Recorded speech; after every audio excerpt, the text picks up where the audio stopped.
What's going on, bottom line viewers? It's Mitch here, live for the NFL Draft 2022 edition. I'm here to break down every pick in this year's NFL Draft, pick by pick, giving you my thoughts, my reaction, and my analysis on every pick in this year's draft. This is one of the most unique, unpredictable drafts I have ever covered. And this is going to be a lot of fun. That's all I know. I don't think anybody's mock draft is going to be prepared for what's going to go down tonight. We don't have any certainty with where certain players will land. The quarterbacks, where are they going to go? Some of the big electrifying stars in the draft, maybe a couple of them could fall. Maybe there's going to be some big trades that we don't see coming. And there's a lot of teams this year that have multiple picks in the first round, which means there's going to be a lot of action. There's going to be a lot of movement. So I'm extremely excited to get this started, guys. If you are as well, we've got about 10 minutes until the start of the draft. So if you want to let me know how you're feeling, how you're doing in the comment section, I'll be going back and forth with you guys in the comment section. And I'm just pumped to get this draft going and to break down every prospect that's about to be drafted tonight. It's a dream come true for all of these guys.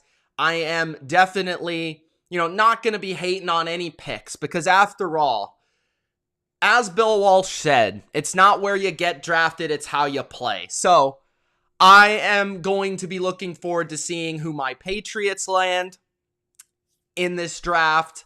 And I'm going to be breaking down all the prospects that get picked to your favorite team. So if that sounds fun, stick around. Don't forget to spike the like button. Get those likes up there. Let other people find this stream and join the party here on the BLV. All right, let's say hello to the chat.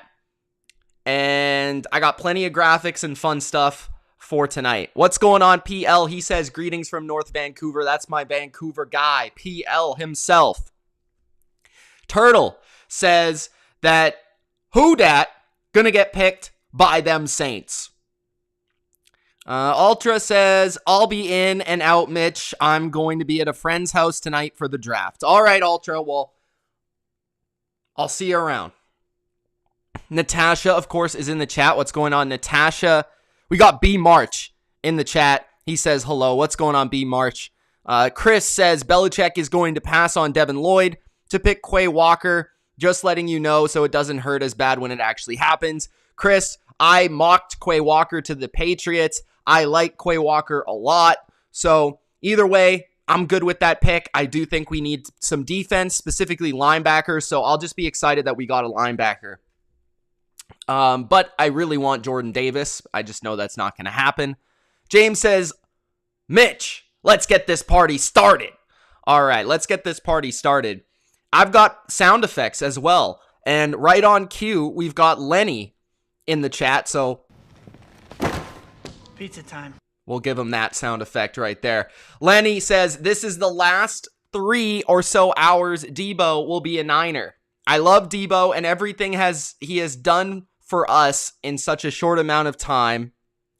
I hope he produces the bag hard. I love Georgia defenders. How could you not? There's like 5,000 of them in this draft. I hope that my team lands at least one of them in this draft. If you guys are in here, make sure that you share this link. Get it out to your friends. Say that the BLV is live for the draft. I'm going to be going in depth on every pick. So if you are going to be one of those people that's going in and out, definitely tune in when your team is up and they are picking so that you can get my analysis and thoughts on the pick. I've spent a lot of time researching and watching these prospects. So I believe I know something about them that you might not know to help you out with understanding how he's going to help your team in the NFL. Daniel Lito says Jags should trade it to the Los Angeles Rams. Nah, F them picks, says the Rams. Natasha says, I'm so excited to see the Patriots. We will see what the Patriots got cooking up. I think a lot of people believe it's going to be a linebacker. Am I watching ESPN or NFL Network? Right now I'm watching ESPN. Lenny says, I'll be happy if Debo doesn't go to the Chiefs, Packers, or Seahawks. Any other team, I'm okay with it. I doubt it's going to be an NFC team. If he gets traded, I believe it will be the Jets. I don't think he's going to get traded, though, ultimately. That's just my opinion. I could be totally wrong, though. So let's quickly go over some of my rankings and some of the more important positions in the draft where we could see a lot of movement and some of the bigger players at the start of the draft being picked. Okay, so one of the big positions that is going to really take this draft in the direction that it's going to go down, depending on whether it's predictable or not, is the edge position. The edge position is going to dictate this draft at the top of the draft. And there are about 3 or 4 edge rushers that could be picked in the first 10 picks. You know, a lot of people believe that locks are Trayvon Walker, Aiden Hutchinson, Kayvon Thibodeau, although we'll see where he goes. And then Jermaine Johnson is getting buzzed to be a lock in the top 10. So that's the edge position right there. My top 5 edge rushers in this class. I do have Aiden at the top. I've got Jermaine Johnson surprisingly number 2. Trayvon Walker number 3. George Karlaftis number 4. And Kayvon Thibodeau number 5. So I think that, like I said, 4 of these guys could be picked inside the top 10. George Karlaftis is likely also to be picked in the first round. So we're going to see 5 edge rushers at least go in the top 32, which is going to be really interesting. And I'm going to be intrigued to see where they go. This is a really good edge class. We've got Trayvon likely to go number 1, Aiden likely to go number 2, although Thibodeau could also go number 2. It is up there. I think Jermaine Johnson could go as high as 4, and I have Karlaftis mocked at number 23 to the Cardinals. So that's how I see that edge rushing class. I think you can get something different with each guy. I think Aiden Hutchinson is the best. I think he will produce the soonest in the NFL right on arrival. On top of that, I think Trayvon Walker obviously is the freakiest, which is why he's getting the most buzz as the number 1 pick, because they really like his traits, his arm length, his speed, and his strength. And when you watch him on tape, he's not getting enough recognition for how strong he is. At the point of attack, he is just a demon against the run. He does not lose reps. And yes, he does need to develop as a pass rusher, but those things can be taught in terms of hand usage and things. I don't think we saw all he could be in college as a pass rusher due to the system he played in at Georgia. So I do believe he's worthy of being picked at number 1, depending on your scheme and how you're going to use him, and then what your plan is for him. Personally, I would not pick him number 1, but I wouldn't necessarily be mad if my GM did that. Hutchinson, I think is going to go number 2, Michigan guy to Detroit. It would just make too much sense. And I do believe he is better than the other guys on the board at that spot. Obviously, they're not going to go offensive line. I do think Aiden Hutchinson is the guy to go there with Detroit. What I like about his game, I think both on and off the field, he seems like a really good guy to have in your locker room, a great leader, a great culture guy, works really hard, seems to love the game of football. But that shows up on the field. He has a relentless motor. He's always going after it, similar to like a J.J. Watt type of guy on the field where he's tough. But he's incredibly high level in terms of not just athleticism, but pairing that with actual technique, which is rare to find for a pass rusher in the draft. So I think Aiden Hutchinson is a can't miss pick in the top 3.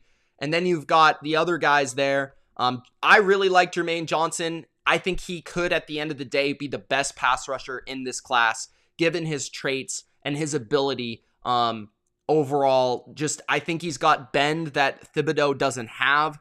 I think he has strength in the run game that is just very impressive. And he's got an attitude that I love to see my pass rushers play with. George Karlaftis might not have the upside of these other guys, but you know you're going to get a contributor in all facets of the game on all 3 downs. He kind of reminds me of Ryan Kerrigan with great hand usage, very good upper body strength, So I think George Karlaftis is also a great pick in the first round, and I'm kind of confused why he is being dropped, down the first round a little bit, but maybe that's because so many guys are being picked early. Another position, obviously, is the quarterback position. Everybody wants to know about the quarterback position. I could see 3 guys being drafted in the first round. I think 2 is the most likely, being Kenny Pickett and Malik Willis, but I could also see Matt Corral being surprise pick in the first round. I could see him being picked at the end of the first round. I could also see him going to a team like New Orleans, or maybe a team like Pittsburgh, if Malik Willis goes earlier. So I think my favorite guy for the combination of upside along with talent is Matt Corral. I know a lot of people like Malik Willis because of his athletic traits, but personally, I don't see Malik Willis ever being a great quarterback in the NFL. That's just my opinion on things. Meanwhile, I think Matt Corral possesses all of the passing traits that will make him an interesting prospect. He's got a great arm. He's got a wicked release. He has probably one of the fastest releases in the NFL just entering from day one out of the draft. He's got great accuracy at all levels of the field. He's got very good feet, and he can run as well. He is a little bit small, and you got to answer the questions of his mental ability. But Malik Willis has similar questions there, but he has more questions in terms of his passing, in terms of his accuracy, in terms of his processing. So I like Matt Corral there. Kenny Pickett is the guy that's the most ready right now. Kenny Pickett is the guy that everybody wants. If you were to choose one guy to start for you tomorrow, you would take Kenny Pickett, right? He's the smartest. He processes the best. He's probably the most consistently accurate guy in the class as well. And even though he has the small hands and not the biggest arm and not the greatest legs, he is the guy that I think is most likely going to be a starting quarterback for the longest time, but he does not offer you the biggest upside. Sam Howell and Desmond Ridder are probably going to go on day 2 in the second round. But those 2 guys are also interesting. I prefer Sam Howell there. I think he showed enough earlier in his college career to definitely be worthy of a pick in the second round. I like his savviness. I like his deep ball. He's got to fix some things mechanically, but he's a good player. So I think it's going to be interesting to watch to see what those guys and how those guys break down throughout this first round and who's willing to make a move for them, who's willing to pick them if they fall in the draft. Personally, I had it mocked. Matt Corral with a surprise pick to the Saints, which is something that I would like to see happen. I don't necessarily know if it's going to happen, but I know that the Saints have been very quiet about potentially their value of these quarterbacks. We have not heard much about the Saints and quarterbacks. I think that could happen. Malik Willis to the Pittsburgh Steelers almost seems like the obvious one. But watch out as well for the Seahawks. If they trade back, they could actually try to go with Malik Willis because they do have Drew Lock right now as their starter. And then guys like Desmond Ridder, maybe they go at the end of the first round. Maybe Kenny Pickett is the one to slide. If he's on the board for the Titans or the Lions, I could see him going at either spot as well. So those are the quarterbacks in this class that are not exactly the same as last class where it was just absolutely a loaded class. But I do think they've got some potential there, and you kind of can pick your guy that is your favorite. Another position here that is very, very good. If you guys want to ask any questions as well, just let me know in the chat and I will get to your question. Especially if you do super chat, that will get you to the front of the line in terms of questions. Wide receiver position is always a great position to talk about. My number 1 receiver in the class is Jameson Williams due to his not only pro-ready game, but his dimension of speed and dangerous qualities that he offers as a downfield option. He's also a very good route runner, gets in and out of his breaks quickly, and he's extremely explosive. My number 2 receiver is surprisingly Christian Watson. I made a video about him. He's my favorite player in the draft. He probably won't go in the first round, but he could sneak in at the end of the first round. I really like him because he's a monster. He's 6'4" or 6'5". He runs a 4.3. He can play like a Deebo Samuel player and take handoffs. He can line up in the backfield, I should say. He can go deep and burn you downfield. And I think his route running and agile ability, west, east, east, west, is way better than is given credit for. Drake London is my number 3. Best contested catch player in this draft. Was a constant target of USC. and a lot of teams couldn't stop him. He was catching 11 balls a game. He can line up in the slot on the outside. He's a great red zone option. Doesn't have the great vertical speed that I love to see, but very, very good player. Garrett Wilson is a well-rounded receiver. If you're just looking for a guy that can fit any offense, that can do just about anything at a good level, that's probably your guy. Now, I don't think he does anything at an elite level, but he's good in all aspects of wide receiver play. I do think he has a lot of upside as a route runner in the NFL. Sky Moore is one of my personal favorites. Great with the ball in his hands. Sky Moore is a very, very good athlete, can line up in the inside or the outside. Great quickness, twitch, and speed combination. He's, a little bit more of a thicker guy in the lower body. He's tough to take down. Most forced tackles in this class. We've also got wide receivers 6 to 10. A couple of these guys you could see and go in day one. That's Treylon Burks from Arkansas. You could also see Chris Olabe for sure go in the first round. I'm just a little bit lower on him. And Johann Dotson could also go at the end of round 1. So that is wide receivers 6 through 10, guys. And that's the wide receiver position, a very, very good class. There's even more than 10 that I like in this class that can offer something to an offense. I don't know if any of them are going to be top 5 receivers in the NFL type of guys, but I do think a couple of them have an opportunity to become top 10 guys, and I do think a lot of them are going to be just good players in this class. So wide receiver is interesting. The other position that I think is going to be really, really interesting at the top of the draft is the offensive line, and specifically tackle, right? Tackle is a position that can change this draft with where they go. So at the top of the draft, you could see a tackle go number 3 to the Houston Texans. You could see a tackle go number 4 to the New York Jets, number 5 to the New York Giants, Carolina Panthers at number 6. So you could see all of those teams look to add a tackle, and there's 3 of them that will be picked in the first 10 picks. That's Evan Neal, Ekwonu, and then Icky Ekwonu. That's his nickname, Icky, if you didn't know. And then Charles Cross, who's more of a raw pass blocker type with a rawness in his run blocking game. Evan Neal is my favorite. I think he's the most well-rounded. I think he's the most ready for the NFL, is going to be the best right away. I think he offers versatility. He's a mammoth of a human being. He's a wall to get past in pass protection. That's my favorite guy. But I could see you liking Icky Ekwonu, who is a great run blocker. He has the upside of becoming a Trent Williams-like run blocker. So there's 3 guys in the top 10. And then these 2 other guys here, Bernard Raymond, who's the last guy, and Trevor Penning, who's number 4 there.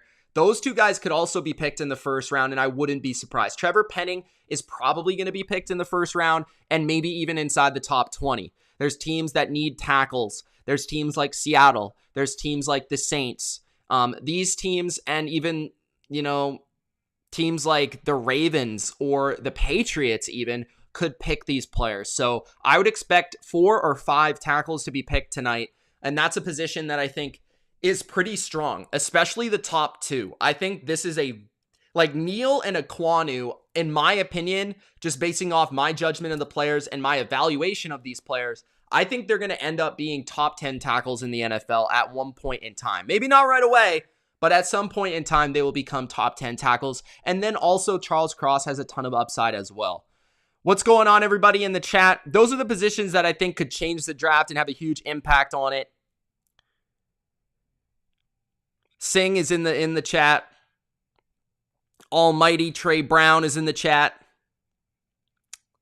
He says, let's go Pats. Isaac says he's interested to see what the Packers are going to do. Here comes Roger Goodell with the first overall selection, or at least to open the draft here. We're starting a little bit late, as always. Singh says, hello, Mitch. How's your day been? Pretty good. I mean, I've just been working on these graphics and stuff basically all day, getting prepared for the draft, listening to mock drafts, getting updated with the rumors and stuff so that I'm prepared for this stream. Guys, if you haven't already, make sure you do Gronk spike the like button as we start this draft. Let's have some fun here tonight. Let me know how you're doing. Let me know who you want your team to pick, what position you're looking to add to your team. Let's have some fun and let's have a good time, man. So here we go, Roger Goodell Let's see what he has to say here. Opening the draft for the Jacksonville Jags. We've got some Raiders in attendance. Marcus Allen is there. Darren Waller, it looks like, is also there. And it looks like Derek Carr. So 3 Raiders on the stage. They are, of course, in Las Vegas. Which, by the way, oh, Derek Carr's got a new haircut. By the way, though, this is really cool. Like, the Vegas setup, I think, is really, really fun and really, really cool. I love the stage. I think it's really cool. I want to see Vegas have the draft way more often. Way more often. It just looks like a really good place to have the draft in the future as well. And the Super Bowl looks like if this is just a tease for what the Super Bowl is going to be, the Super Bowl could be a real fun time there in Las Vegas. Yeah, Carr finally cut his hair. I think he cut his hair a while ago, but he's got like a new cut going on now. Oh, Ice Cube. Ice Cube's coming up to the draft. He was in the first row with some fans. So they got this whole thing going down here.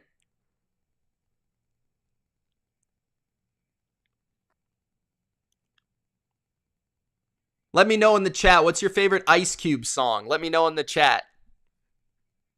Or movie. We could go with movie too. Ice Cube's getting the fans riled up here. So we're going to have Jacksonville on the clock real quick here. Everyone expects it to be Trayvon Walker, but we'll find out. We'll see.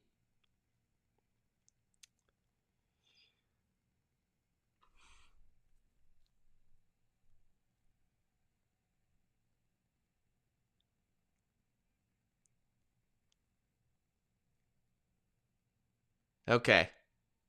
Let's get this thing started, guys. Let's get this thing started, Derek Carr. Come on, man.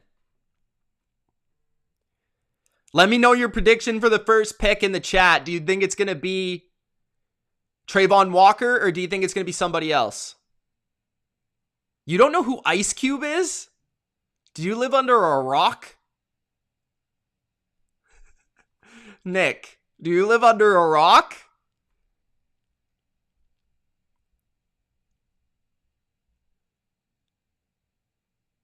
Okay, here we go. Jacksonville is on the clock.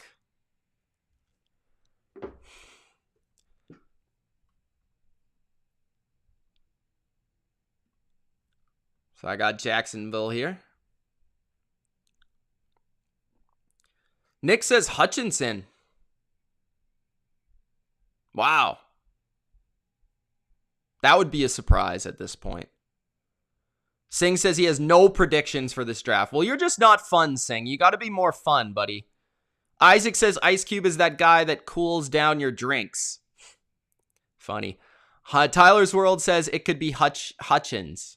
PL says I don't even know what you're saying, bro. James says I'll be leaving the chat after the Lions announce their second overall because I got work. Okay, man. Cool. Chris D says Walker. Nicholas lives under a rock, bro. He lives under an ice cube. Ram says Marcus Allen hasn't aged a day. Yeah, Marcus Allen's looking good, man. I mean, he looks the same as he did like 20 years ago. Like, I mean, he looks the same as he did like when I was like 10 watching the America's game and stuff like that. Jacksonville on the clock. I fully expect this pick to be Trayvon Walker. I'll be surprised if it's anybody else at this point, given the odds in Vegas, given the buzz, and all the rumors. I mean, it pretty much has put Trayvon Walker to be this pick. I think Jacksonville knows who they're going to pick by now, I would hope. If it was Aiden Hutchinson, I think that would be the better pick. Don't get me wrong. But I don't see that as the case. I think the possible picks here are Trayvon Walker, followed by Ike Ekwonu. Nobody else makes any sense to me. I don't think anybody else is going to be picked here. It's going to be Trayvon Walker, or it's going to be Ike Ekwonu. Anybody else would be shocking. I would leave the set if anybody else was picked. I believe Trayvon Walker is a heavy favorite to go first overall. Now, if I was picking, I would pick James Neal. Or Evan Neal, sorry. James Neal, the hockey player. Evan Neal, the tackle. That's who I would pick from Alabama. But they're probably going to go with Trayvon Walker. Why would they go with Trayvon Walker? Let's think about it. Well, I think Trayvon Walker, a lot of people will say this, has the most physical traits and upside. Some people view Trayvon Walker as he could be Myles Garrett. He could be Myles Garrett, right? And ultimately, he has those type of traits. He runs super fast for his size. He's got incredible strength for his size. He's got scheme versatility that Aidan Hutchinson does not have, right? He could play 4-3 end, 3-4 end, outside linebacker. He can move inside on pass downs. He can do it all. On top of that, he's a very good run defender, a very good system player and fit. And when thinking about Jacksonville's scheme, I think either or would work. But you do have a way different player from somebody like Josh Allen, right? Josh Allen, the defensive end on Jacksonville, not Josh Allen, the quarterback of the Bills. Trayvon Walker is a totally different type of player. He's more power-based. Josh Allen is more bendy and more pass rush and more of the finesse style player. Trayvon Walker is also very good in space, as they're showing on ESPN right now. For a guy that big and that long, he moves extraordinarily well for an athlete that size, which is why I think he's getting the buzz and will likely go first overall. So again, I wouldn't hate going with Trayvon Walker, which I believe will be the pick. But I also would not pick him. So I'm kind of on both sides of the fence here at the same time. Rick Badboy says he sees Aaron Curry hype all over again with Trayvon Walker. Natasha says cheering on the Chargers, the Lions, and the Patriots this season. So Natasha has decided her 3 teams for the season. The NFL draft is the weakest I've ever seen, says Tyler's World. I don't know, man. After evaluating as many prospects as I have, I personally believe this is a fairly strong draft. It's just not a draft full of elite players, and especially quarterbacks. So that's what gives the label of a bad draft.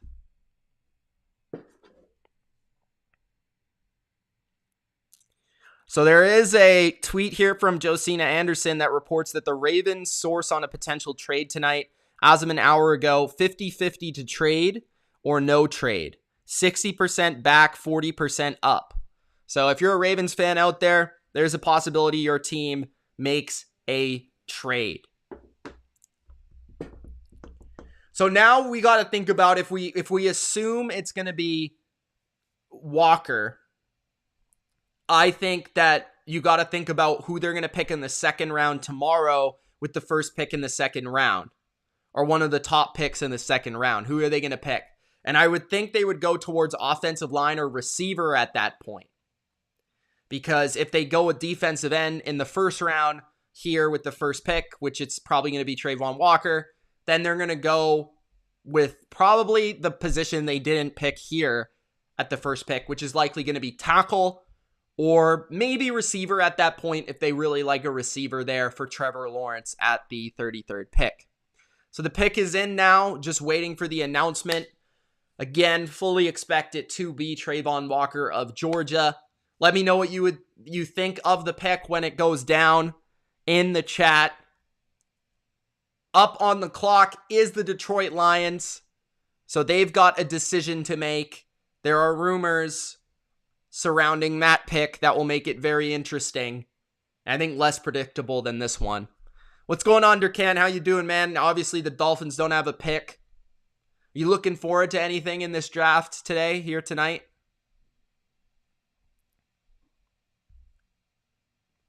All right.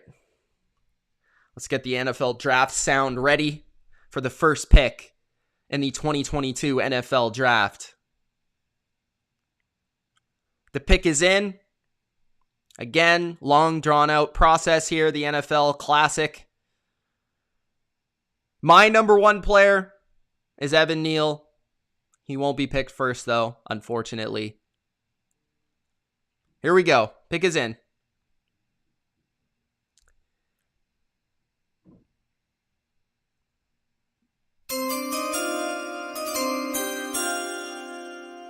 The Jacksonville Jags select Trayvon Walker, defensive end, Georgia. So there you go. The answer to the question for many months and weeks has been, who will the Jags pick first overall? Trayvon Walker is officially the answer. I would draft Christian Watson, yes. Of course. Now, Trayvon Walker. Trayvon Walker, as I've said, potential to be an absolute monster and stud. But is he the most refined, ready defensive end in this class right now to impact your team today? No, he isn't. I would say that's Aiden Hutchinson. So coaches who can mold Trayvon Walker are going to really like Trayvon Walker because of his traits. As I've said, Trayvon Walker's got great length, great speed, great power. Those things in combination are very hard to find. He's somebody that can play in any scheme. He can stand up and play outside linebacker. He could play 3-4 defensive end. He could play 4-3 defensive end. He can even drop back into coverage. He's that impressive of an athlete. He's great in space. He can win in the run game with power and strength and set the edge like nobody's business. But the one area of his game that will have question marks entering the NFL is his pass rushing ability off the edge to consistently win, pin your ears back, and get to the quarterback. That is something that Georgia did not allow their defensive ends to do the way that the Wolverines did with Aiden Hutchinson. So the question will be, can Trayvon Walker transfer all of his talents and his measurables into being a great player in the NFL as a pass rusher? To me, I'm not certain about that, but I do believe he has a high floor because of this. And this is where I think people are getting this mixed up. He has a high floor, not a low floor, because he's so athletically gifted that there's almost no chance he's not at least going to be a decent football player in this league. There's a decent chance, right? So, I love that the Jags are looking to impact the defensive side of the football here. It's not what I would have done. I would have gone with a tackle, but I understand the pick nonetheless. Second pick, Bodo, by the way, I'm going to get to your super chat. Thank you so much. Just going to change this right here. The Lions are up on the clock, and their pick is already in. Bodo, with $100. Thank you so much, Bodo. The GOAT. I got to put Bodo's jersey up in the background, bro. Thank you so much, Bodo. Who do you want the Steelers to draft, by the way? Let me know in the comments. Let me read this comment. He says, do you know how stupid YouTube doesn't have you as live? Rest in peace, Walker's career. Of course it doesn't. That's just the way YouTube does me all the time. So it is what it is. We will work through it, but make sure that you share this link to everybody. That's why everybody in this chat's got a Gronk spike the like button and share this video with their friends. Here we go. Lions are up. I expect them to take Aiden Hutchinson here, but they could go with Kayvon Thibodeau, and I wouldn't be surprised. Aiden Hutchinson to the Detroit Lions, which is just a great story, okay? Because Aiden Hutchinson is from Michigan. He played for Michigan. He's a Wolverine at heart. And now the Lions get a Wolverine not only to sell tickets and put butts in seats, but they have a guy here in Aiden Hutchinson who is ready to contribute from day one, not only on the field, but also off the field. Aiden Hutchinson is the most ready defensive end in this class with also a high ceiling. This guy can be a great player in the NFL. He is by far the best when it comes to rushing with a plan. What does that mean? Well, when I'm going against a tackle, how am I going to attack him? How am I going to attack him? Am I going to use my finesse? Am I going to use my quickness and my speed? Am I going to use my length? Which Aiden Hutchinson, that's one of his weaknesses. He doesn't have super long arms like Trayvon Walker does, but he uses his hands really well. So I think Aiden Hutchinson is very, very, very good, and I think he has a very high floor, but also a high ceiling. I think Aiden Hutchinson is going to be a great pick, both for on the field and off the field. He's a great leader, he's a great dude, and he's going to be that captain by the end of year one, to be honest with you. Like, this guy is going to lead the locker room by the end of year one. He is a Dan Campbell, bite your kneecaps off, twist your ankle type of defensive end. And that's what the Detroit Lions are getting. A very good football player that can do it all and is going to help that defense get to the quarterback. They've needed one for a while, and they've got one with Aiden Hutchinson, the number 2 pick in the 2022 NFL Draft. All right, so number 3 on the clock is the Houston Texans. We're going to see what goes down with the Houston Texans here. Thank you so much for everybody tuning in right now. Appreciate everybody that is watching me here live on the Bottom Line View.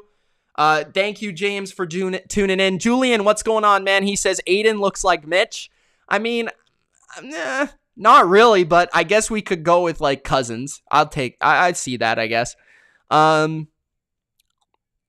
Bodo says, yup, it's my first. So I'm super blessed to have Mitch here to explain it all to me. Or your first draft. Wow, that's cool. James says, let's go. Almighty says, did the Pats go yet? No, they have not gone yet. We are just at the start. Who makes the first trade? Asks PL. I'm going to say the Panthers or the Giants at 6 or 7. And maybe I'm copping out here a little bit. So my prediction for the Houston Texans is Ike Ekwonu. I'm not looking at my phone, guys. I have no idea what's going to happen. The pick is in. My prediction is Ike Ekwonu, the tackle. We'll see if I'm right. It could also be Stingley, Derek Stingley, the cornerback from LSU. That is the rumor. He is the favorite to go here. But personally, I think Nick Caserio is going to go with an offensive lineman because that's just the way he rolls. Okay? Once we see the pick, which it's in right now, I'll give you the analysis for it. Thank you, Julian, for tuning in, man. Edson says, who do you want our Pats to pick up? Preferably, I would like a defensive playmaker. I don't really care who it is.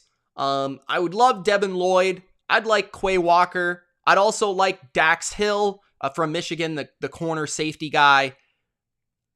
I think, yeah. So I would like a defensive playmaker. I'm not really picky with who it is. I think you can find good things with all of them. So the pick is in with the Texans. Is Durkant spoiling it, saying it's a cornerback, or does he not know? Or is he guessing? You got to clarify if you're guessing, Durkant, because I don't know if you're giving it away. Could it be Sauce Gardner? Could it be him? Personally, if I was going to go corner, that's who I would go with.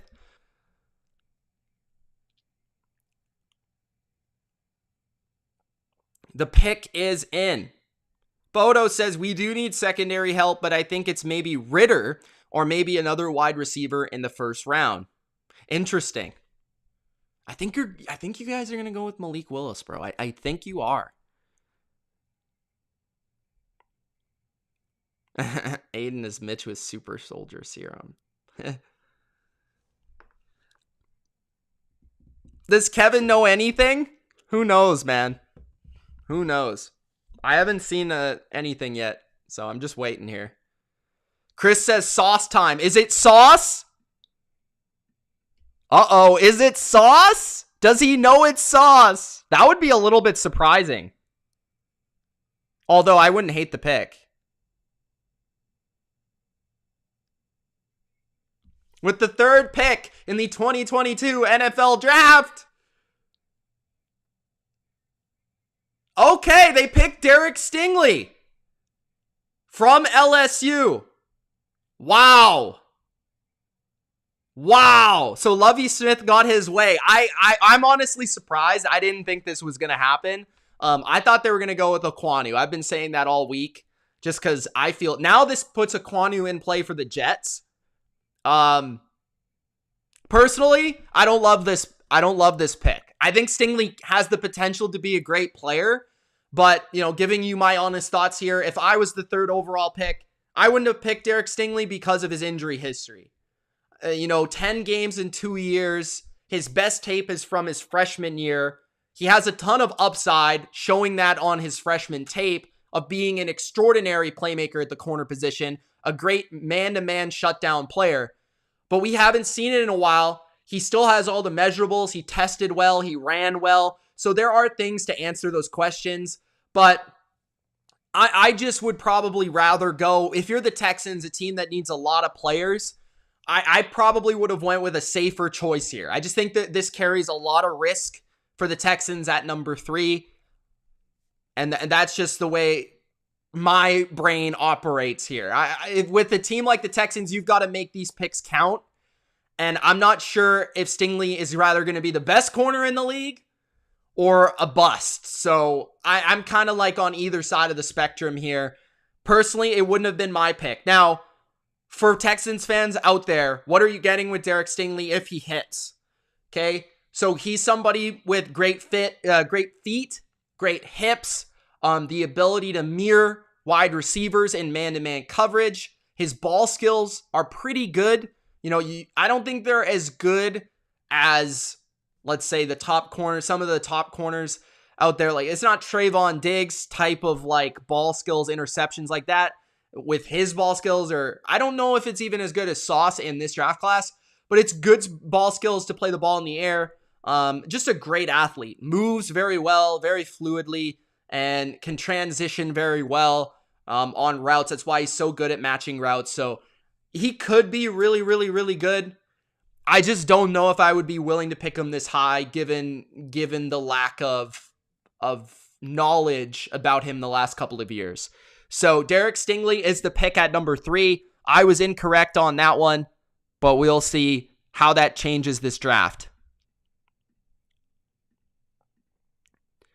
So the New York Jets are up at number 4.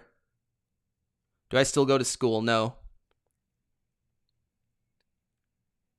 So at number 4, this is going to be interesting because I could see them going a lot of different ways here at number 4. I could see the Jets going with the common mock, which is Sauce, but I don't think that's going to be the pick because of the way that the beat reporters are reporting it from the Jets. I think that it's most likely going to be a defensive end or an offensive tackle. And my guess would be a Kwonu here at pick 4. That's going to be my guess. He didn't go to the Texans, so it opens up Douglas the availability to get him. But a surprise pick could be Jermaine Johnson. Jermaine Johnson going number 4 could also be on the table here for the Jets. So if I had to bet on it right now, I would say it's probably going to be a Kwonu. But there's a couple other options, and that's going to change the draft. And that's what I love about the draft. It's like a butterfly effect on how it's going to change and impact everything. So we'll see how this goes down and who they pick. If it was me, I think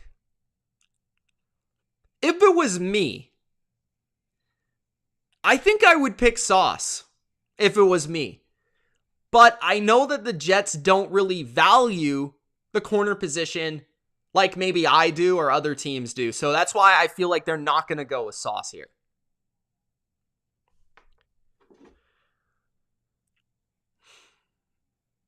We'll see what the pick is.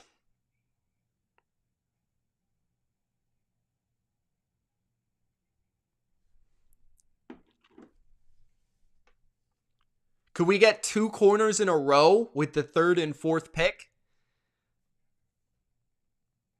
long commercial here. What's going on, everybody? Thanks for joining. If you haven't already, Gronk, spike the like button. How would Sauce fit in if they were to pick a corner here? So I think ideally he is the ideal corner for this system with his length, his press coverage ability. He is sort of like a Richard Sherman type guy. He's got the attitude that you look for. He's got that alpha mentality, right, that everybody loves. So ideally, he's the ideal scheme fit from a corner perspective in this Robert Saleh defense. But then you've also got ideal scheme fits in somebody like Jermaine Johnson off the edge, and then also potentially a tackle in a Kvon. So we'll see what the Jets go with here. The pick is in.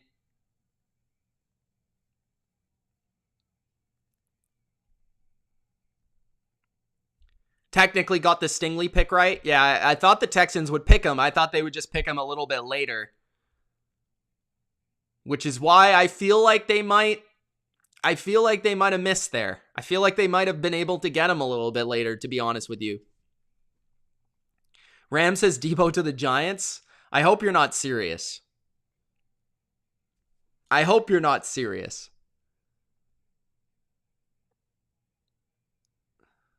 Nicholas says he would have taken Thibs, but I like the Stingley pick. Okay.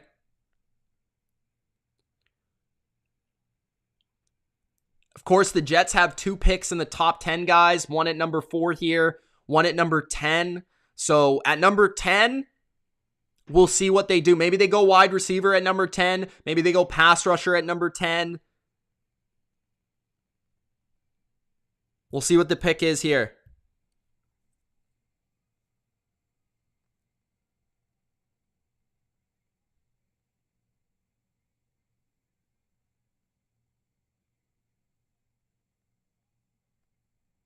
Sauce Gardner goes number 4 to the New York Jets. So he is my number 2 player in the draft.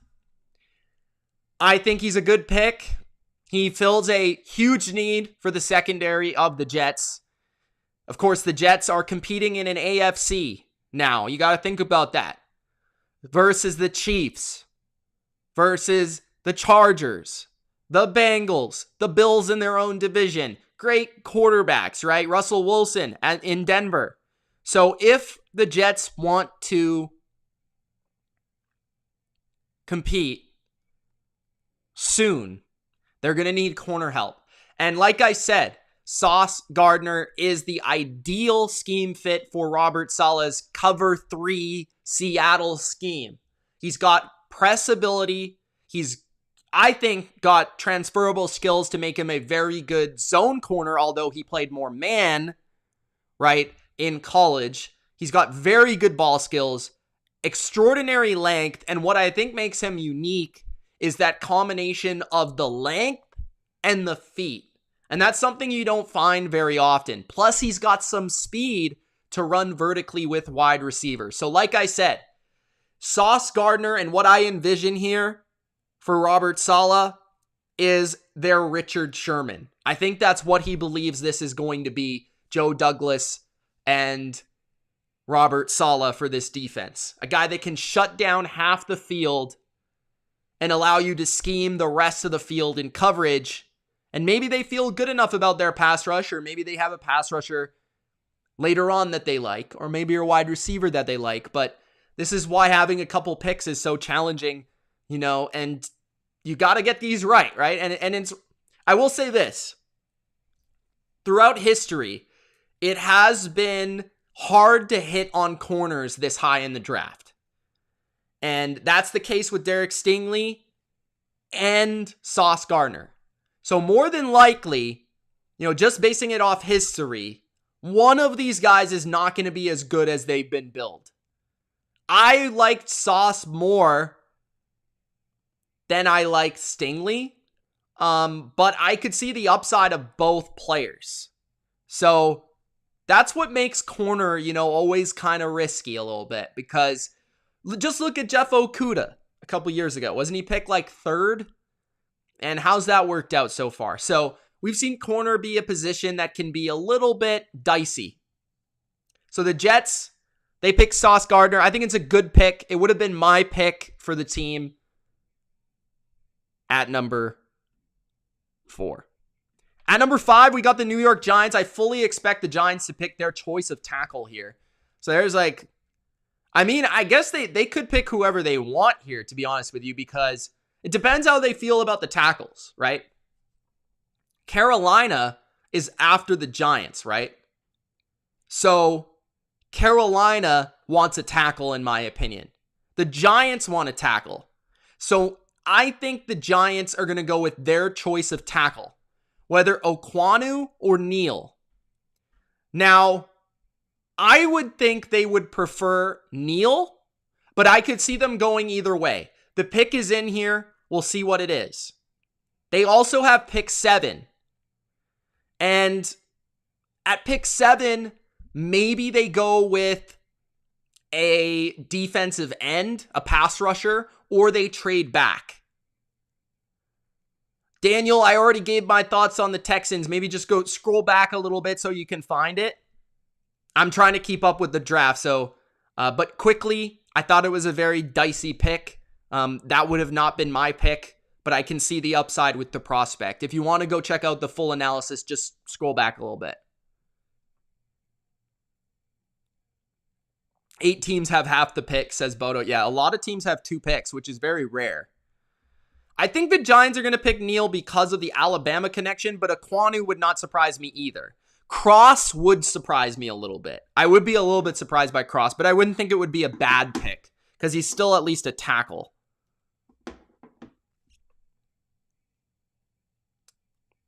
Regardless, though, we'll see what they do here. Maybe they feel like at number 7, they're going to get a player at number 7 that they like anyways. So, like a tackle that they like. So they don't feel like the urge to pick one right now. That could also be the case. So they might pick a defensive end here at number 5.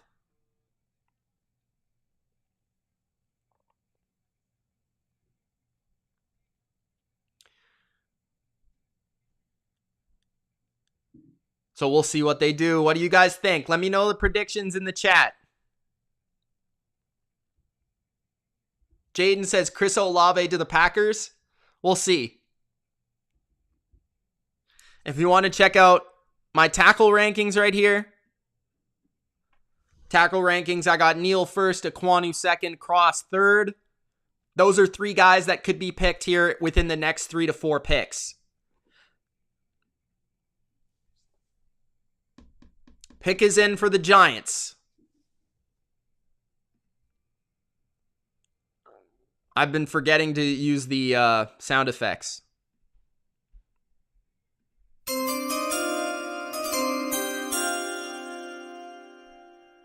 There's a kid here that's going to announce the pick for the Giants. The pick is in for the New York G-Men.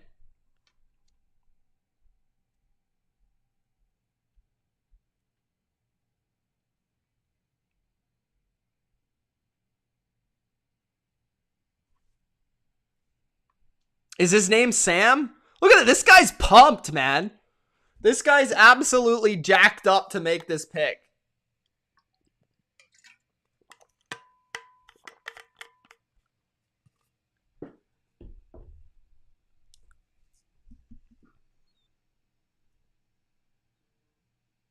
Look at this guy.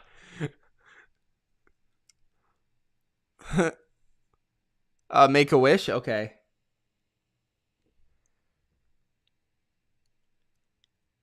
So, with pick number 5, the Giants select Oregon defensive end Kvon Thibodeau, which to me is a bit surprising. Maybe they thought that the Panthers were going to take Thibodeau, so before taking the tackle,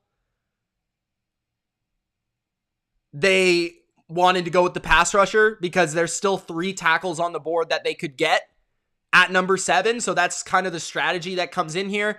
If they don't end up with a tackle, I'll be very disappointed with their strategy. If they end up trading back, I'll be just absolutely flabbergasted. But the number 5 pick, Thibodeau. They need a pass rusher, so I get it. Do I love Kayvon Thibodeau, the player? Unlike a lot of others, I'm not a huge fan of him. I think he's good, but there's something about his game when it comes to his twitchiness and his bend that I don't love about his game. So his bend is not of an elite pass rusher, in my opinion.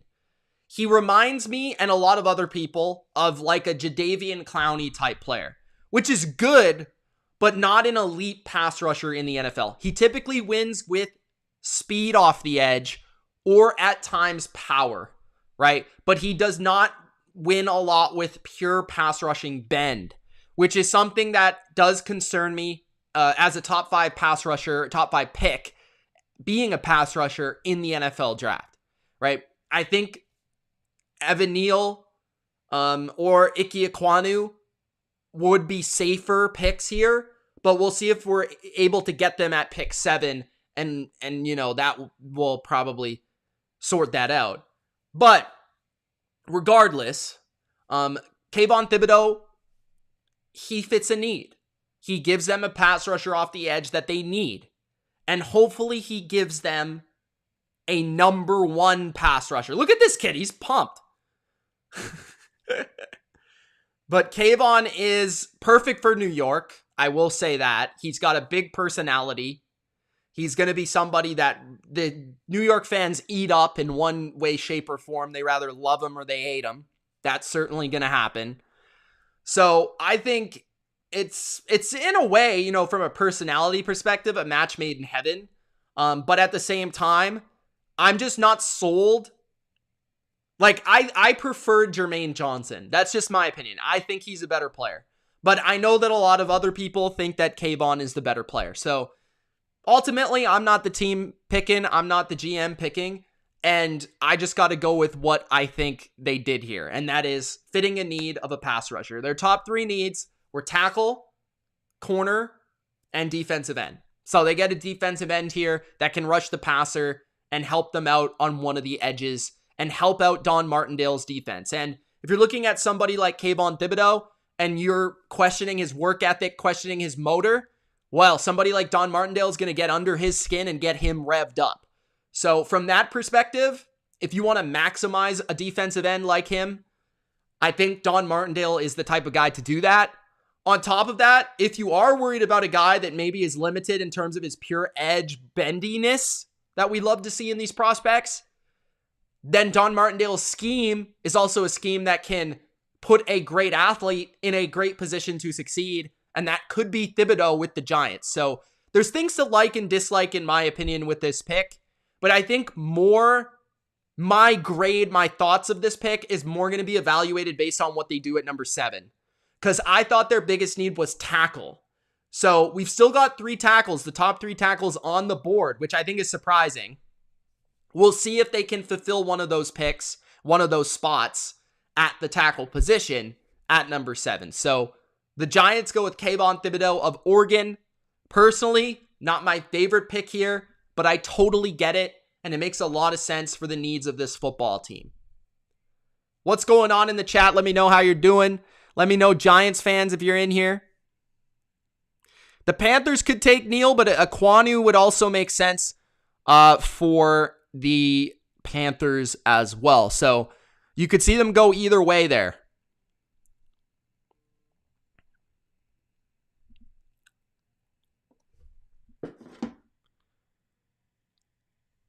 I could see them going with either tackle, and I think either one would be a good pick.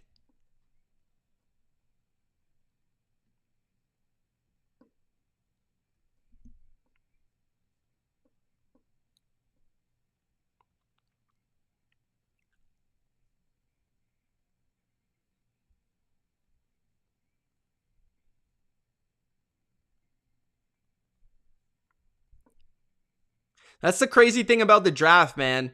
One pick can set it off. One pick can change the draft. One pick can change everything. We're getting a pretty good pace going right now. So the Giants are done. We got the Panthers up on the clock. Still on commercial, so personally, I would go with the tackle. You know, my favorite guy is Neal, but I do think Kvon fits the Panthers well, so either way, whichever one they prefer, that's the one that you go with. I think Cross would be a little bit of a reach here. I think the two top prospects, the two top tackles are head and shoulders above Cross. But we'll see what the Panthers end up doing. Is Cam gone? Yes, he's a free agent. I don't know if he's playing. Panthers pick is in. Las Vegas. Hosting the draft.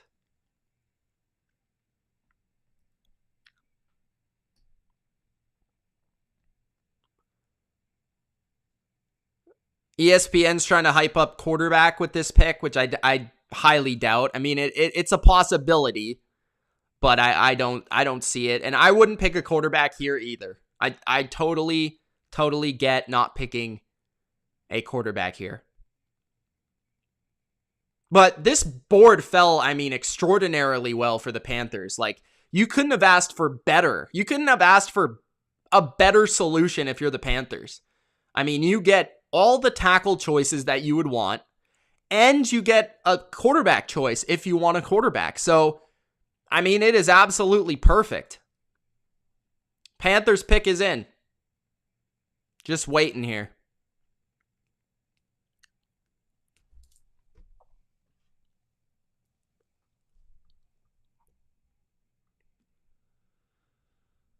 Let me know who you would go with in the chat. Nicholas says, I think the Panthers should take Kenny Pickett. Is Cam still in the league? No, he is not. He's a free agent.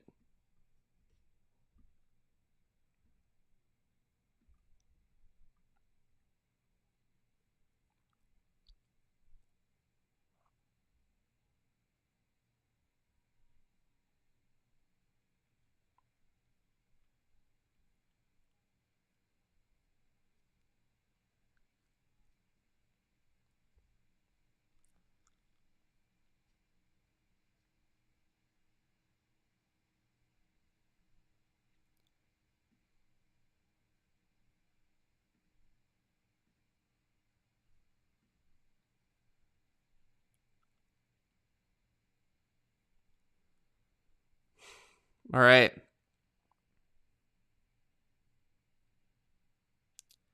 Kvon is the pick.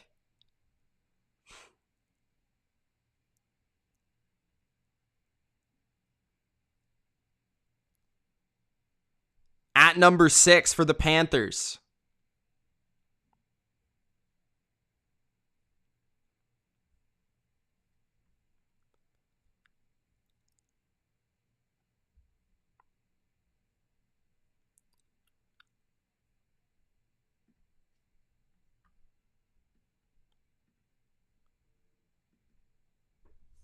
All right, so Kvon for the Panthers. Great player. Perfect fit and need. Fits a need perfectly at left tackle. Now, Icky does not offer a ton of versatility from left to right. We never saw him play right tackle, but that's not a problem here for the Panthers because they got Taylor Moton, so that's not a huge deal, right? Icky's going to play left tackle. He does have the versatility to play guard if you want him to, and he could be a great guard if you wanted him to.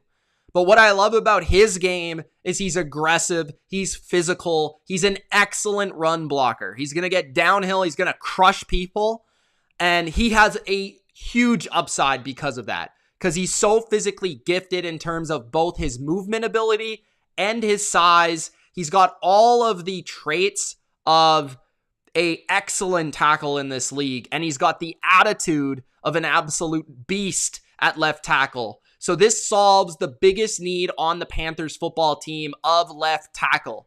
And now all of a sudden the Panthers have a pretty formidable offensive line. This was exactly how the Panthers wanted the draft to go. They had their choice of all 3 tackles, and they ultimately got their favorite guy, which was Kvon. Good pick. Couldn't go wrong here. And I think Panthers fans should be very excited about this. You don't reach for the quarterback. You get a player that's going to, from day one, be an absolute stud. He's going to help out Christian McCaffrey. He's going to help out your future quarterback. And he is a cornerstone at a blue chip position. So Ike Ekwonu, phenomenal pick for the Panthers at number 6. Moving to number 7 now, the New York Giants. Giants are back up on the board, and the expectation would be Neal at number 7 here, or Cross. And based on Neal falling so far, I would probably say it's going to be Cross. Maybe those medicals do have something to do with Neal falling a few spots.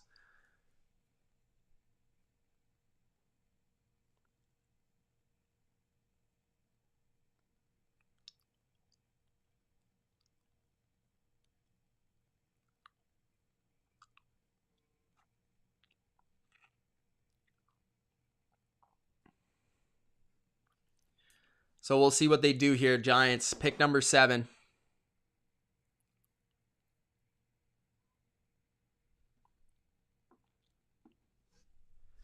I think that Brian Daboll would prefer Evan Neal, but who knows? Evan Neal did play right tackle for a whole season at Alabama. And Brian Daboll has a connection to Alabama, being the former offensive coordinator about 3 or 4 years ago.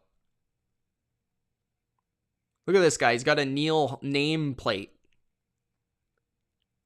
Look at him. He looks like Thor.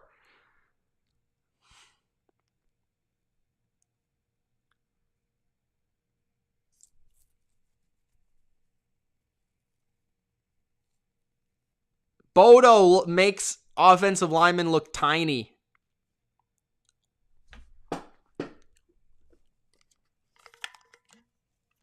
Bodo, did you play offensive line? Giants pick is in.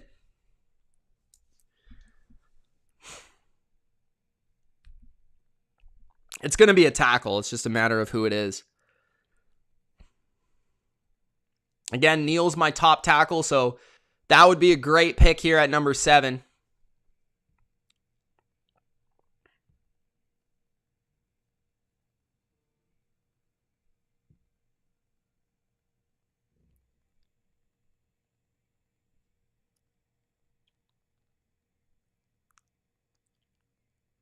Giants select Evan Neal at number 5. My only question is, why didn't they pick Evan Neal at number 7? Sorry, they pick Evan Neal. Why didn't they pick Evan Neal at number 5 is my only question. Did they have like a agreement with the Panthers? I don't think the Panthers would have picked Thibodeau at number 6, would they? Not with the Ekwonu there.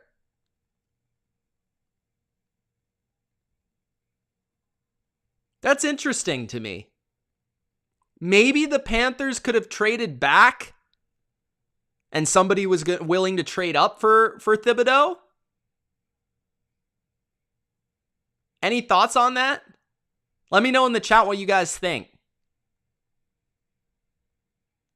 But regardless, Evan Neal is the pick at number 7 for the Giants.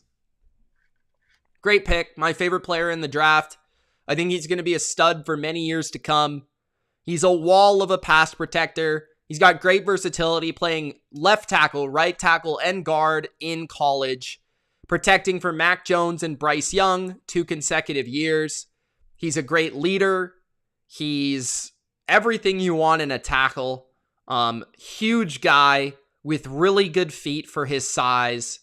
And he is going to be protecting Daniel Jones. So now the Giants have Evan Neal and Andrew Thomas, 2 tackles picked inside the top 6 in the NFL draft. And Evan Neal is one of my favorites in this draft. Pick 7. I keep confusing that. But Evan Neal picked number 7. I'm just a little confused why they didn't pick him at number 5, because I don't think the Panthers would have picked Kvon there at number 6 unless there was a trade on the table. So I'm wanting to hear about that after the draft. I want to hear if somebody had a trade on the table to go up to number 6 for that pick. Rick Badboy says the Seahawks perfect spot, trade back if someone wants Jameson. We'll see. Falcons are up. So now with the Falcons, they have their choice of Jermaine Johnson, the edge player, that'd probably be my pick. If they want to go with the receiver, all of them are on the board at number 8. So we'll see what they do here. They could also go maybe outside the box with a Jordan Davis, but I think it's going to be Jermaine Johnson or a receiver. And it could be Garrett Wilson. It could be Jameson Williams. It could be Drake London. Could be any of those guys. So we'll just have to find out.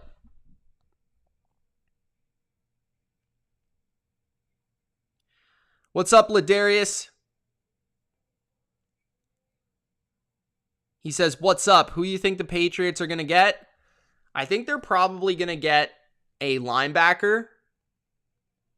But I think probably Kvon Walker from Georgia.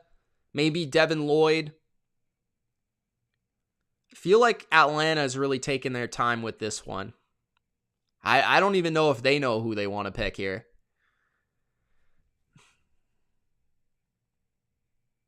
Okay, the pick is in. Natasha says, please, Gronk, spike the like button, especially tonight. Helps the algorithm. Thank you so much. Yeah, I'm a little disappointed. I mean, I thought there would be maybe more people here, but it's all good. For whatever reason this year, a lot of people have not been as interested in the draft as past years. Is there a trade here? Oh, no, that was for Matt Ryan. Never mind. They're confusing me. 3rd round pick for Matt Ryan. Yep. Change their franchise. They don't have a quarterback. I mean, Atlanta could go with a QB and shock everybody, but I doubt that. So we'll see.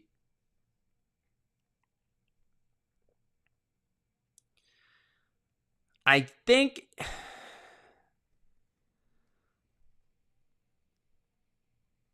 it's going to be a receiver, but which receiver is the question? Thanks, Natasha. I wonder where Ultra's at. What Ultra's thinking right now? His Falcons. They need a receiver. I like that world heavyweight title that guy's got. I mean, I have 37,000 other people that could be here, Bodo, so. Or 34 other thousand.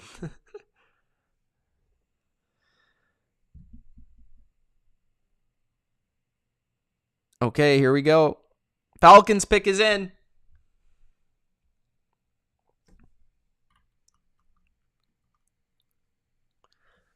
Atlanta selects wide receiver from USC, Drake London, a big wide receiver for the perimeter of the offense for the Falcons. Drake London, first wide receiver selected in this class, which some people had him ranked number 1. Some people had him ranked inside the top 3, but most people were consensus that he was top 3 in this class at wide receiver. Drake London's a really good player. I like him a lot. His size, his route running capabilities for his size, and his feet for his size, I think are very, very good. He's got great contested catch ability. He's great after the catch. And I think the combination between Drake London and Kyle Pitts is going to be really fun to watch because both of them are very similar players in terms of their size. And they can move around the formation. You can have Pitts in the slot. You could have London in the slot. You could have London on the outside. You could have Pitts on the outside. You could have Pitts at tight end and London on the outside. So You could do a lot of different things with these two guys that are mismatch nightmares, big targets for a quarterback. Drake London, good football player. Not my top receiver in the class, but my number 3. I like him. He was my first guy, or second guy that I watched in this class. And I was immediately wowed by his contested catch ability. So you're getting a guy that's going to win a lot of 50-50 balls in Atlanta. Drake London, potentially your new wide receiver 1 for the Atlanta Falcons. Wide receiver off the board. Next up, we've got a Seahawks. Are they going to trade? Are the Seahawks going to trade?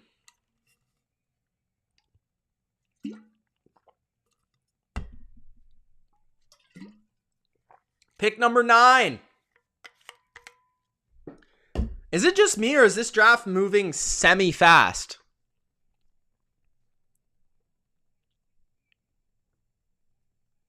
Like, this is the 9th pick. We're about 45 to an hour in.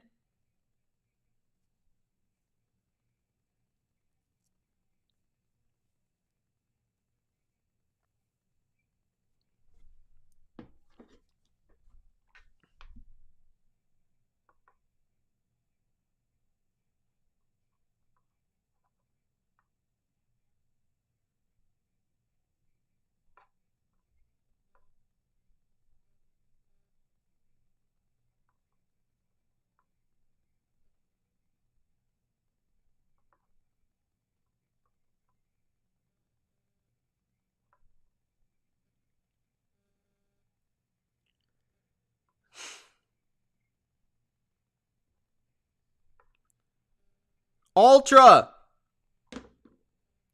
says we needed a wide receiver. London wasn't my favorite, but he fills a need. I think Mitch is higher on him than I am. I like him. Yeah, I like him a lot. I think he's a good player. It's going to be fun with those 2 monster targets. You got Kyle Pitts and Drake London in your offense. Arthur Smith's going to be able to do some damage with that and be creative. The question is, who's going to be throwing them the ball in the future? I don't know.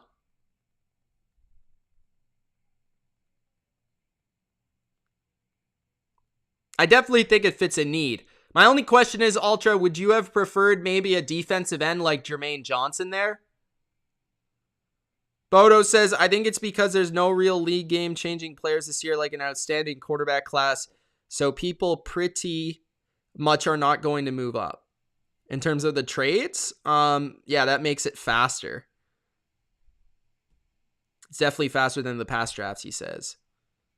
I feel like it has been as well. I mean, we're pick 9 here, but we are slowing down a little bit with the Seahawks. Maybe the Seahawks are going to make a trade. This could be a big trade spot for the Seahawks. They could move back. Now, I wouldn't move back because I think Jermaine Johnson should go to the Seahawks right here. That would be my pick. They could also go with Cross, though, who hasn't been picked yet at tackle. So either way, they've got themselves a player that fits a need right at this spot. So there's really no sense of trading back if you're the Seahawks. Unless you're trading back 1 spot. That's the only way.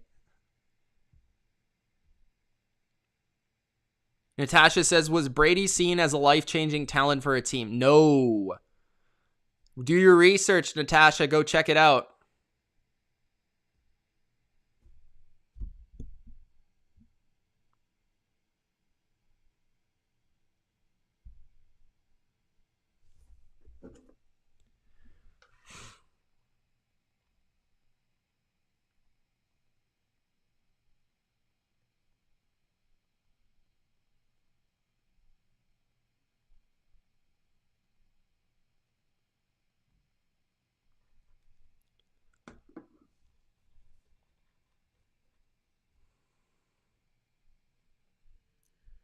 Seahawks select.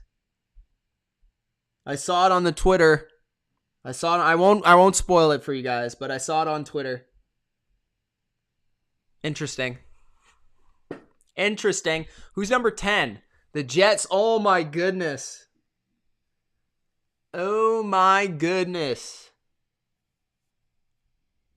The Jets get exactly who they want at number 10, don't they? Don't they? I mean, it's up to them. I guess they could go two different ways. Yeah, the Seahawks are picking. Pick is in.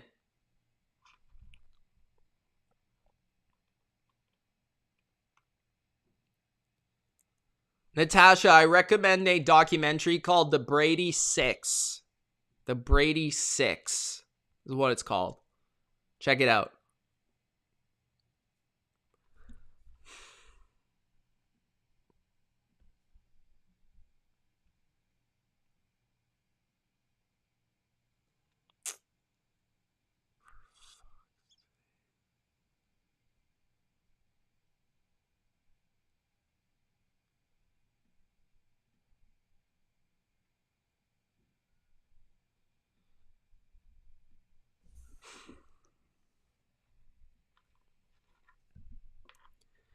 The Seahawks pick is in.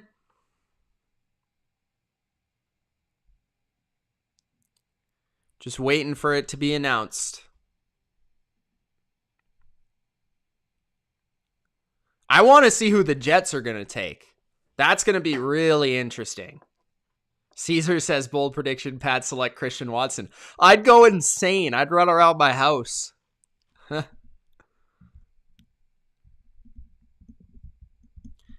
Right here, like I said, I think the Seahawks could go pass rusher Jermaine Johnson from FSU or tackle Charles Cross. The Seattle Seahawks select Charles Cross, tackle Mississippi State right after Russell Wilson leaves. They get themselves a protector for their quarterback. You gotta love it. You got to love it.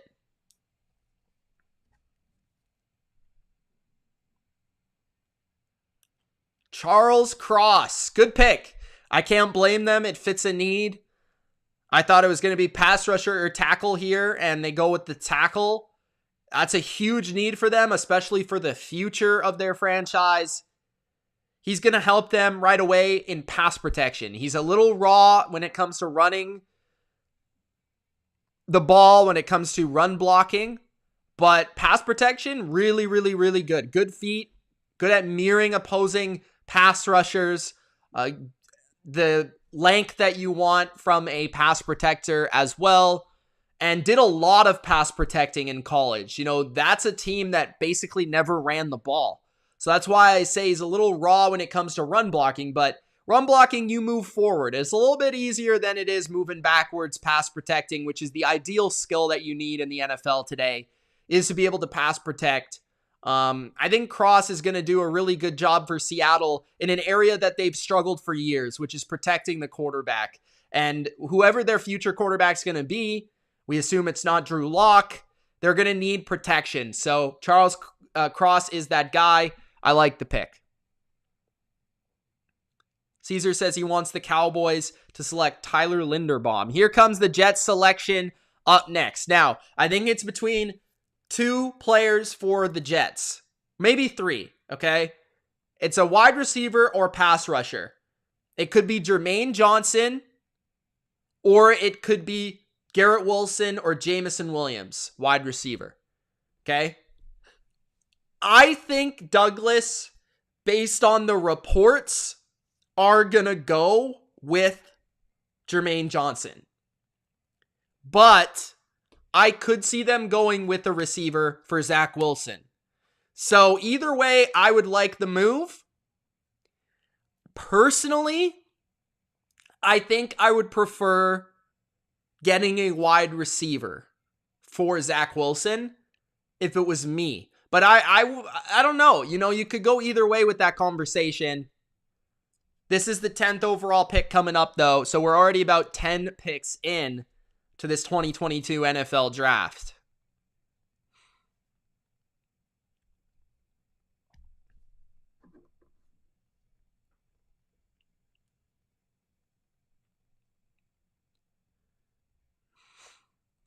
$420 left in this time. So they're really taking their time here.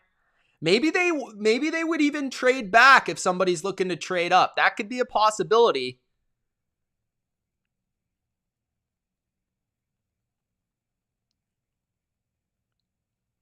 The Jets got this pick from the Seahawks.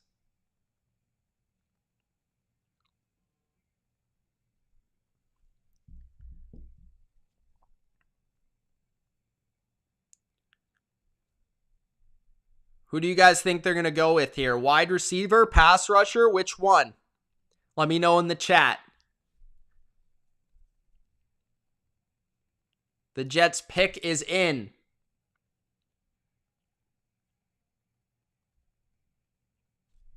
I'm going to be honest. I hope they don't pick Jameson Williams as a Patriots fan. I just hope they don't pick Jameson Williams. I hope he falls. I don't want the Jets to get him. Okay? I don't want to deal with that. Danielle Hunter is like 26 years old. I could be wrong about that, but he's pretty young. Ryan says, I just lost so much on this draft. Yeah, I haven't done well from a, what's it called? What am I trying to say? I've lost a lot of bets, but some of the bets that I did win were for more money. So I feel like I'm about even right now there, Ryan. I don't know where you're at.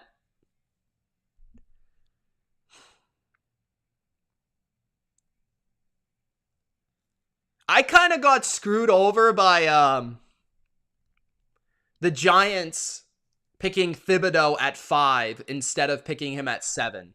That would have done me so much better. But the Jets pick is in here.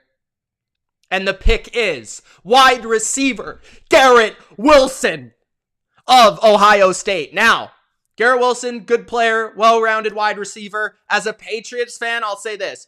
Thank you for not picking Jamison Williams because I didn't want to have to deal with that speed. But Garrett Wilson's good. He's going to help Zach Wilson a lot. You got the Wilson to Wilson connection. It just sounds good. Wilson's a well-rounded player. He's going to be able to play on the inside. He's going to be able to play on the outside.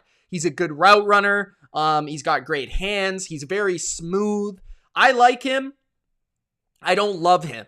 You know, I prefer Jamison Williams in this spot. I probably would have picked Jermaine Johnson over Garrett Wilson. But a lot of people had Garrett Wilson as their number 1 wide receiver. And that is because he really doesn't have any areas where he is weak. He's very well-rounded. And he's going to be able to contribute on a team from day one in the NFL as a pass catcher. And he'll probably be the number 1 receiver for the Jets, at least within half a season.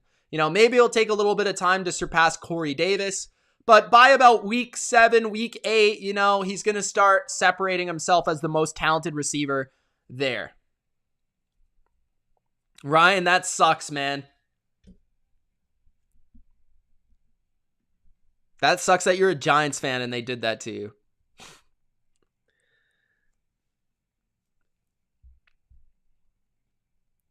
Maybe yeah. On top of that, Sauce going to the Jets did surprise me. I'll be honest. That was surprising. Julian asks, hey, Mitch, where did you get that BLV sign? Pick 11 is up. My mom bought it for my birthday 2 years ago at a place that makes these sort of things. Connor says he's praying that Hamilton falls to the Chargers.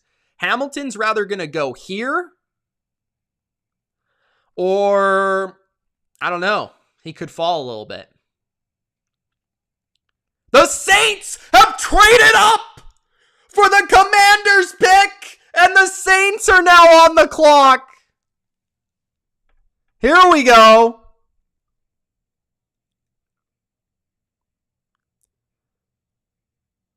Man, that sucks, Ryan. Fuck, bro.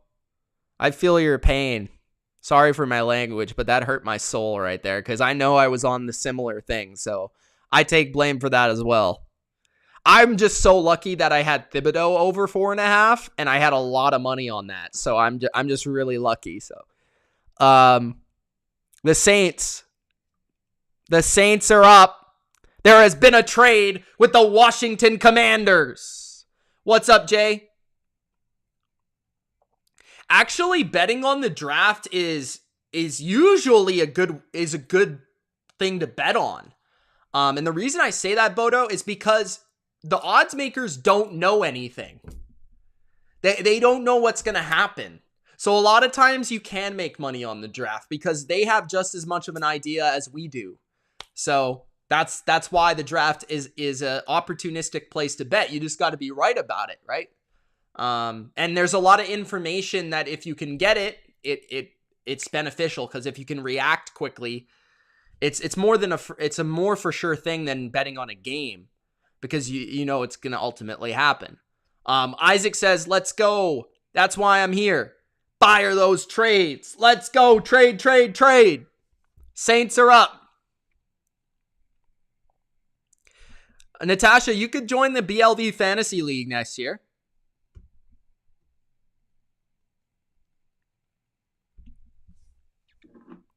It's got to be Williams, right? Got to be. They're not going to go Jermaine Johnson here. And I don't think you would trade up for like Chris Olave. Maybe you trade up for Kyle Hamilton, potentially. We'll see. I think it's going to be Jameson Williams, but I guess it could be any of those options.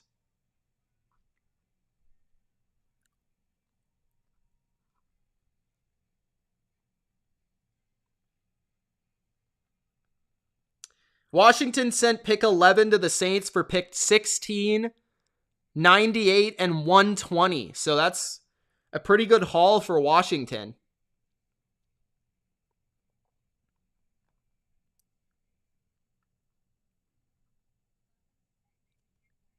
I would be surprised if they picked a receiver here that wasn't Jameson Williams. Just because, like, I don't know.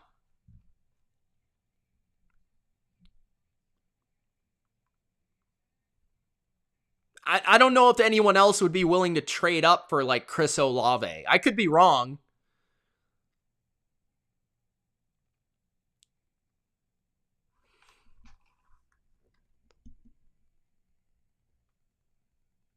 But Washington getting 16, 98, and 120, that's a good haul right there. And they could potentially move back and still get Hamilton at 16. That's very well a possibility, because Minnesota, I don't think will pick him. 13 is the Ravens. I don't think they'll pick him. I don't think maybe the Eagles, but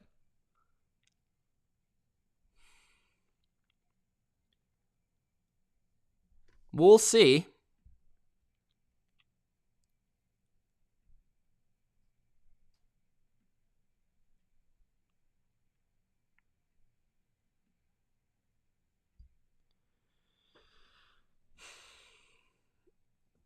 It might be Olave right here, but I would be a little bit disappointed because I'm not a huge Olave fan, but hey.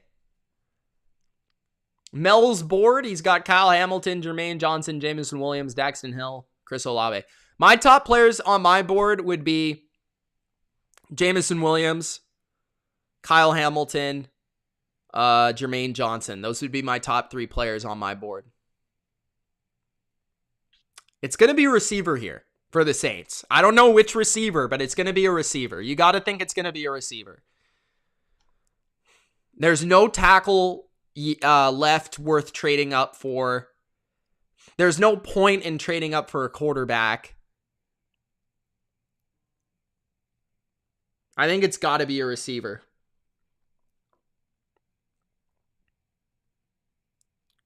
I did hear that Washington wanted Chris Olave as well, so the Saints could have potentially basically just offered this trade to get Chris Olave if Washington was going to pick him.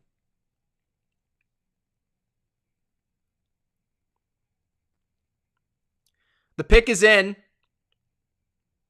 Will it be Olabe from Ohio State to the Saints?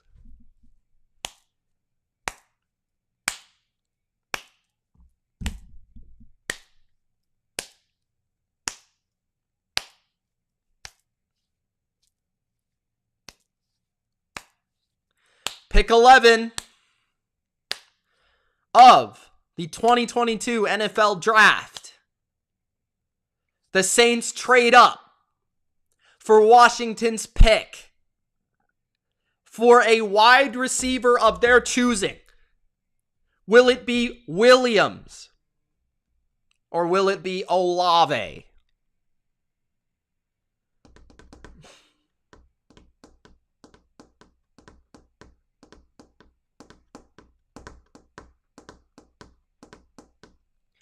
Saints pick is in. Who we got? What we got? Come on, hurry up. Come on, Roger. Stop wasting my time here. Let's go, buddy. Natasha says, I think one of these years the BLV family should take a trip to the draft. We will see. Oh, trade. The Vikings have traded with the Lions. The Lions are on the clock. After the Saints pick, that's taking like a million years.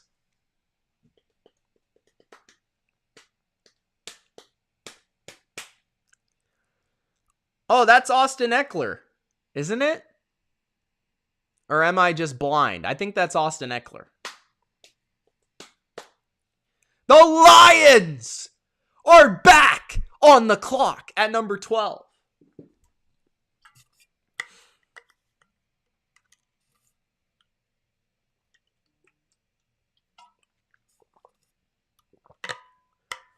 Detroit sent 32, 34, and 66 to the Vikings for 12 and 46. Wow! The Vikings making moves.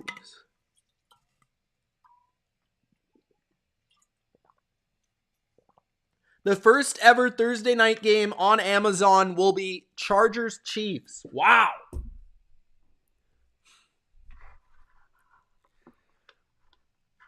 The Saints still have not officially picked anybody yet, but everybody kind of knows it's Chris Olabe from Ohio State. And to me, that is not a great pick. I'm sorry, I don't love it. I'm not a Chris Olabe fan. I would have picked Jameson Williams. I think he's better. I don't love Chris Olabe. I think he can be pressed and beat up at the line of scrimmage. I question his outside ability. I think he's more of a slot receiver, and you kind of already have that guy in Michael Thomas. So, I don't know, man. I'm not huge on Chris Olabe. Sure, everybody loves his smooth routes. He's got some good speed. He's not great in contested situations. I don't know, man. I'm not a huge Chris Olabe fan. I just not. You know, you're going to find other people that love the guy. That's perfectly okay. I think this was a crazy, crazy pick for my value of the player because you traded a whole bunch of picks to get him too. So, I don't know, man. You traded a third and another pick to move up here to get him. It fits a need, so I can't hate on that. It fits a need. And he could be a great player. You have a lot of luck with Ohio State wide receivers. We'll see if this is the next great one for you. Personally, I'm not the biggest fan, but I remember that I have to strip my evaluation out here and understand that they're picking for the need. They finally got another receiver, and the Saints think they can compete this year with Jameis Winston. So now they've got Jameis Winston and another wide receiver. I don't think he's worth the trade. That's where I agree. If you would have stayed at 16 and got Chris Olabe, I would have been totally cool with it. I think trading up here was a little bit much. That's just my opinion. But, you know, you guys could disagree if you like. So, Chris Olabe, what does he do well? I think he's a really crisp, ready NFL route runner right now. and I think he can do a lot of damage vertically from the slot. Like I said, I just question his physicality as a perimeter receiver. But he'll be able to make plays from day one, and he'll be a great complement to what you already have in Michael Thomas and Alvin Kamara. So, hey, fits a need for the Saints. So the Lions pick is in as well. They traded up as well. We'll see what the Lions have in store for us. Natasha wants to be a football player, she says. Detroit is trading up. Could it be for Jameson Williams? Would the Detroit Lions get Aiden Hutchinson and Jameson Williams in the same draft?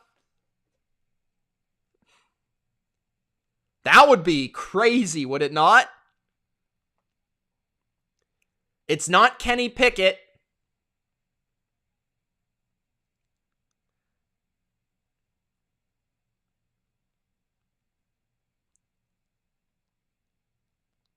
It is not Kenny Pickett.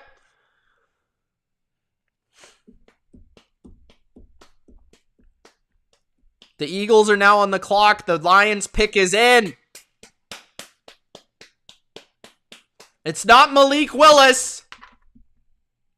Another trade. The Texans are out of number 13 and the Eagles are on the clock. 3 trades in a row.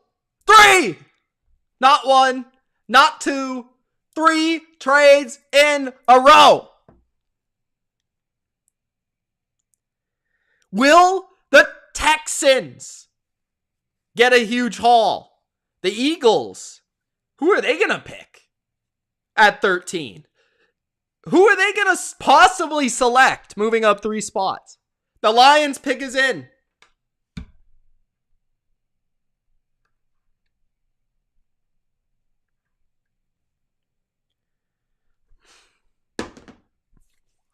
Lions pick is in. I have a strong feeling it is Jameson Williams of Alabama, wide receiver. Pick is in. And then we've got 2 trades again.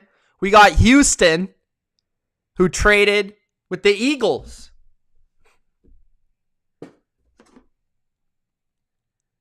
Eagles get 13th pick from the Texans in exchange for picks 15, 124, 162, and 166.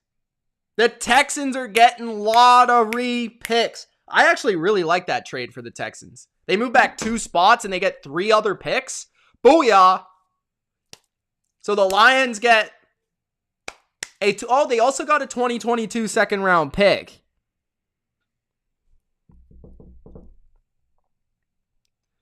Rick Bad Boy with the lightning bolts.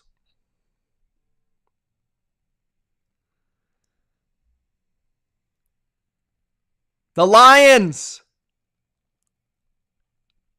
select wide receiver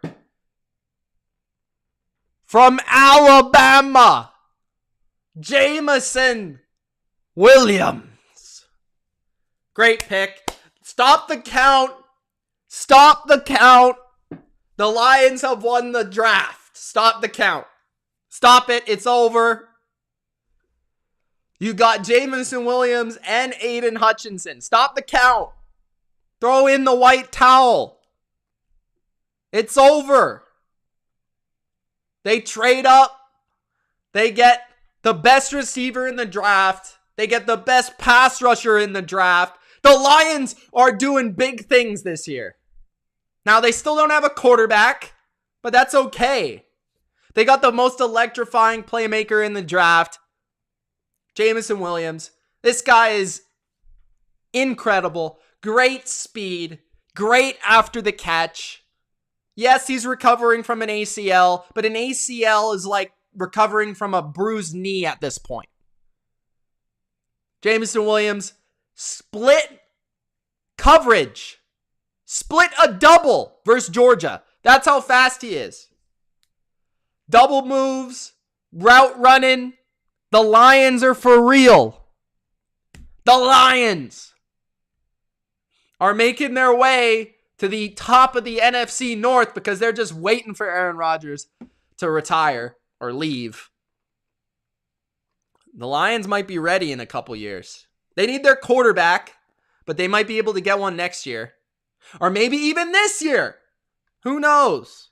But they did trade their 2 second-round picks, I believe. Aiden Hutchinson and Jameson Williams. Stop the count. It is over. The Lions win the draft. The Eagles are up. And my only sense here is that the Eagles are going to pick a defensive lineman here. Why else would they trade up ahead of the Ravens to draft here? So I think that the Eagles are probably going to pick Jordan Davis. That's just my guess. I could be totally wrong. But the Lions with the great draft so far. The Eagles are up. The pick is in for the Eagles.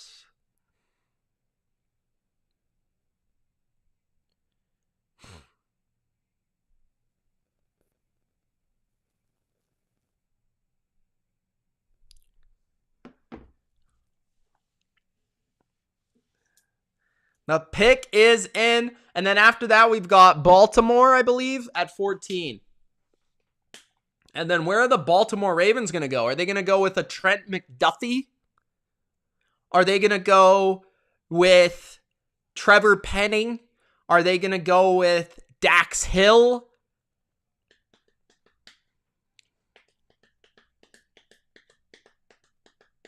We will see. We will find out. The Eagles.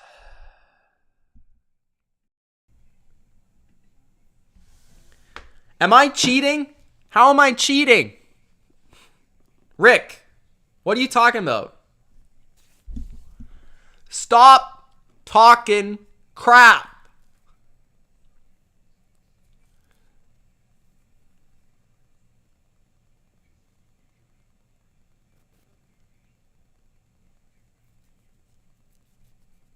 I think this is going to be Jordan Davis. What do you guys think? Eagles are on the clock. Or their pick is in. My question is, who are the Ravens going to pick?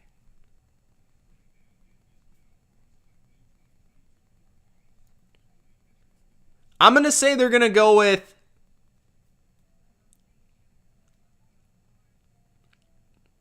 I'm going to say... it's between Trevor Penning and Trent McDuffie. It's going to be one of those guys.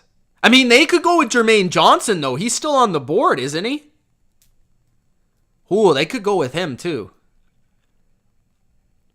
Damn.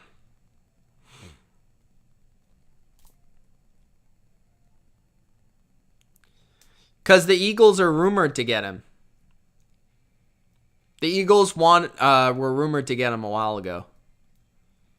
So that would make sense to me. If the Eagles do pick Jordan Davis, I love that pick.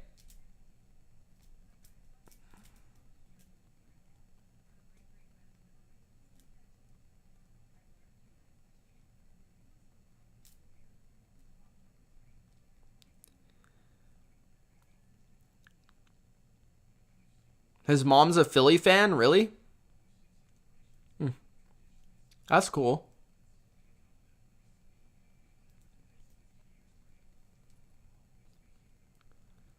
Man, they're really dragging this out right now. We were going so crisp and fast at the start of the draft, and now it's just like slowed down to a stop.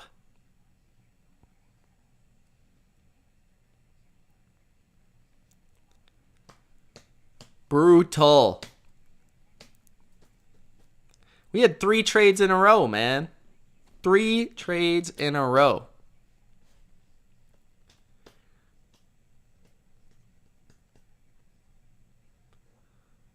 No, we need faster. Fast. Right, Nick? Fast.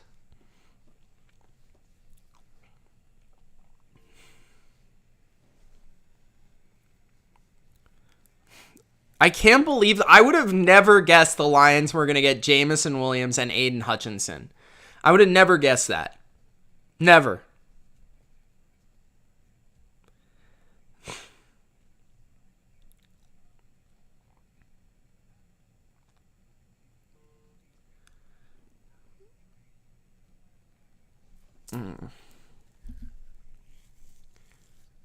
If you guys haven't already, make sure you do Gronk spike the like button.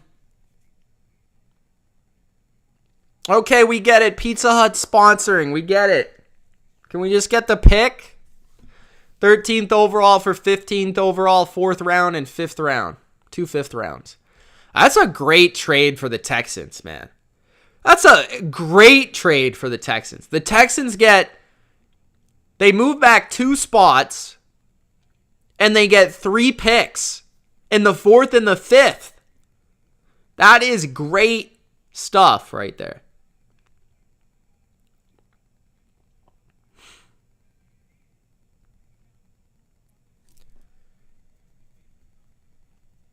Okay.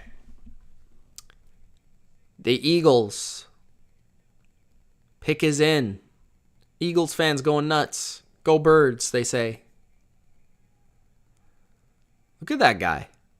He's got the mohawk, the green mohawk, the face paint. Looking like Bodo on Halloween.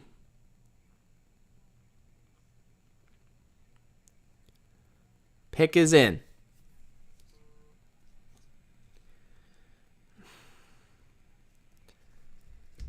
Kyle Hamilton is still there too, by the way.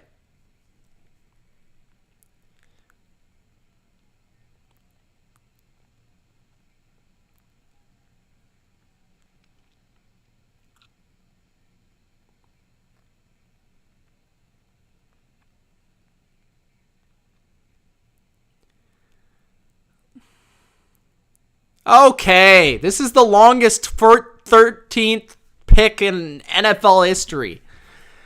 Oh, there we go. The Philadelphia Eagles select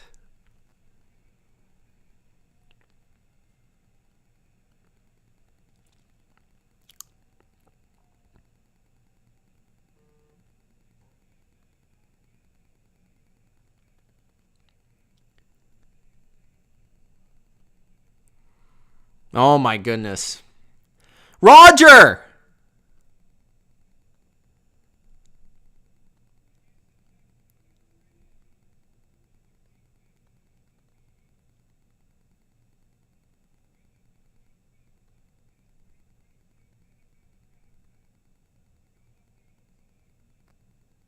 Jordan Davis. D-tackle. Georgia. One of my favorite players in the draft. The Eagles get him. Monster. He's about 7'8", 624 pounds. And he moves like a train. But for real, a one-man run-wrecking crew. Powerful, deceptively fast, very quick for his size, and Georgia fans will tell you, made plays. This guy is a force. You do not find many players like this on planet Earth. He's huge, and you don't see guys that move like him at that size. He reminds me a little bit of Vita Vea, in terms of his impact on a football game. He can stop the run. He can bull rush to the quarterback. And he's going to put many offenses into 3rd and long, 2nd and long, and allow guys like Hassan Reddick to get to the quarterback. He's going to be a one-man run-wrecking crew. Jordan Davis.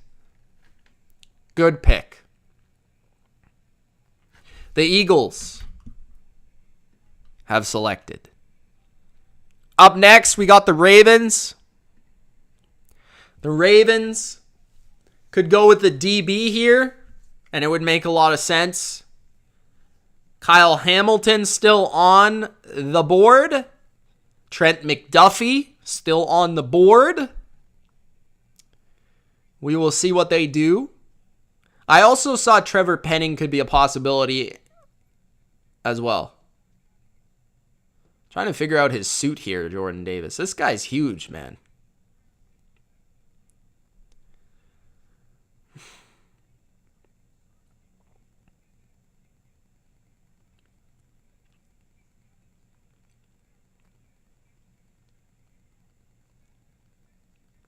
PL says, great pick.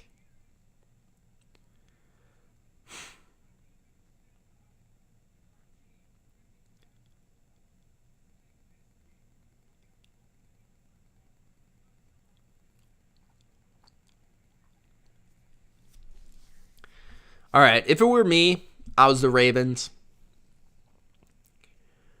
I would probably pick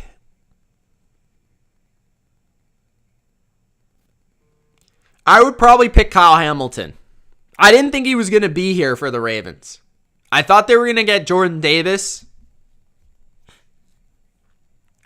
But Kyle Hamilton's the best player on the board. He's the best player available. I think that's where you go with this pick.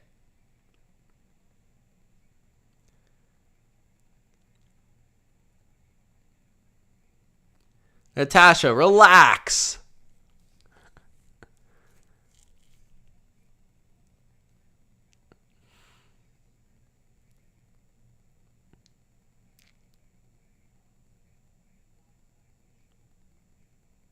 Houston is up after the Ravens.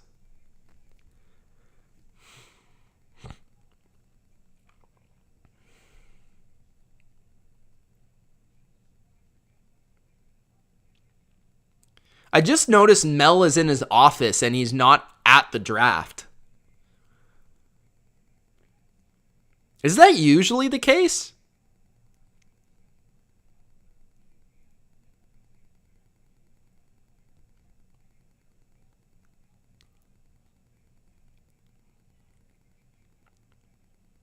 They could also go with Jermaine Johnson. I forgot about him.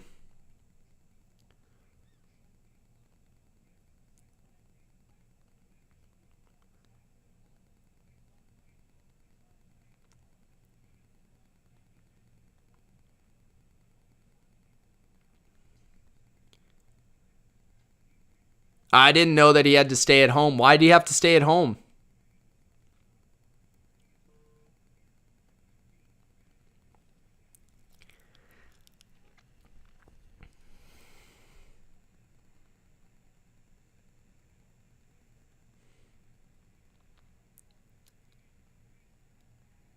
Oh, okay. That makes sense. Thank you, Chiefs, Cops, Cars, and Current Events. Appreciate that.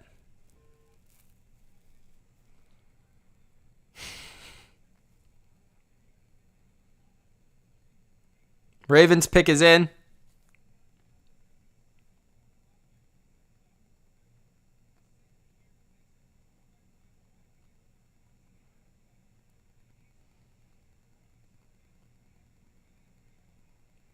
Damn, they're slowing this down, eh? Who would you guys rather have, the pass rusher or the DB? Would you rather have Jermaine Johnson or Kyle Hamilton at this spot right now?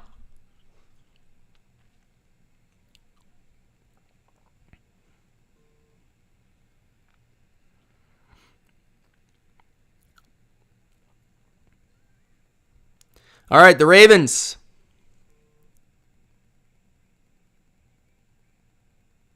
The Ravens select safety Kyle Hamilton of Notre Dame. I can't say that's a bad pick.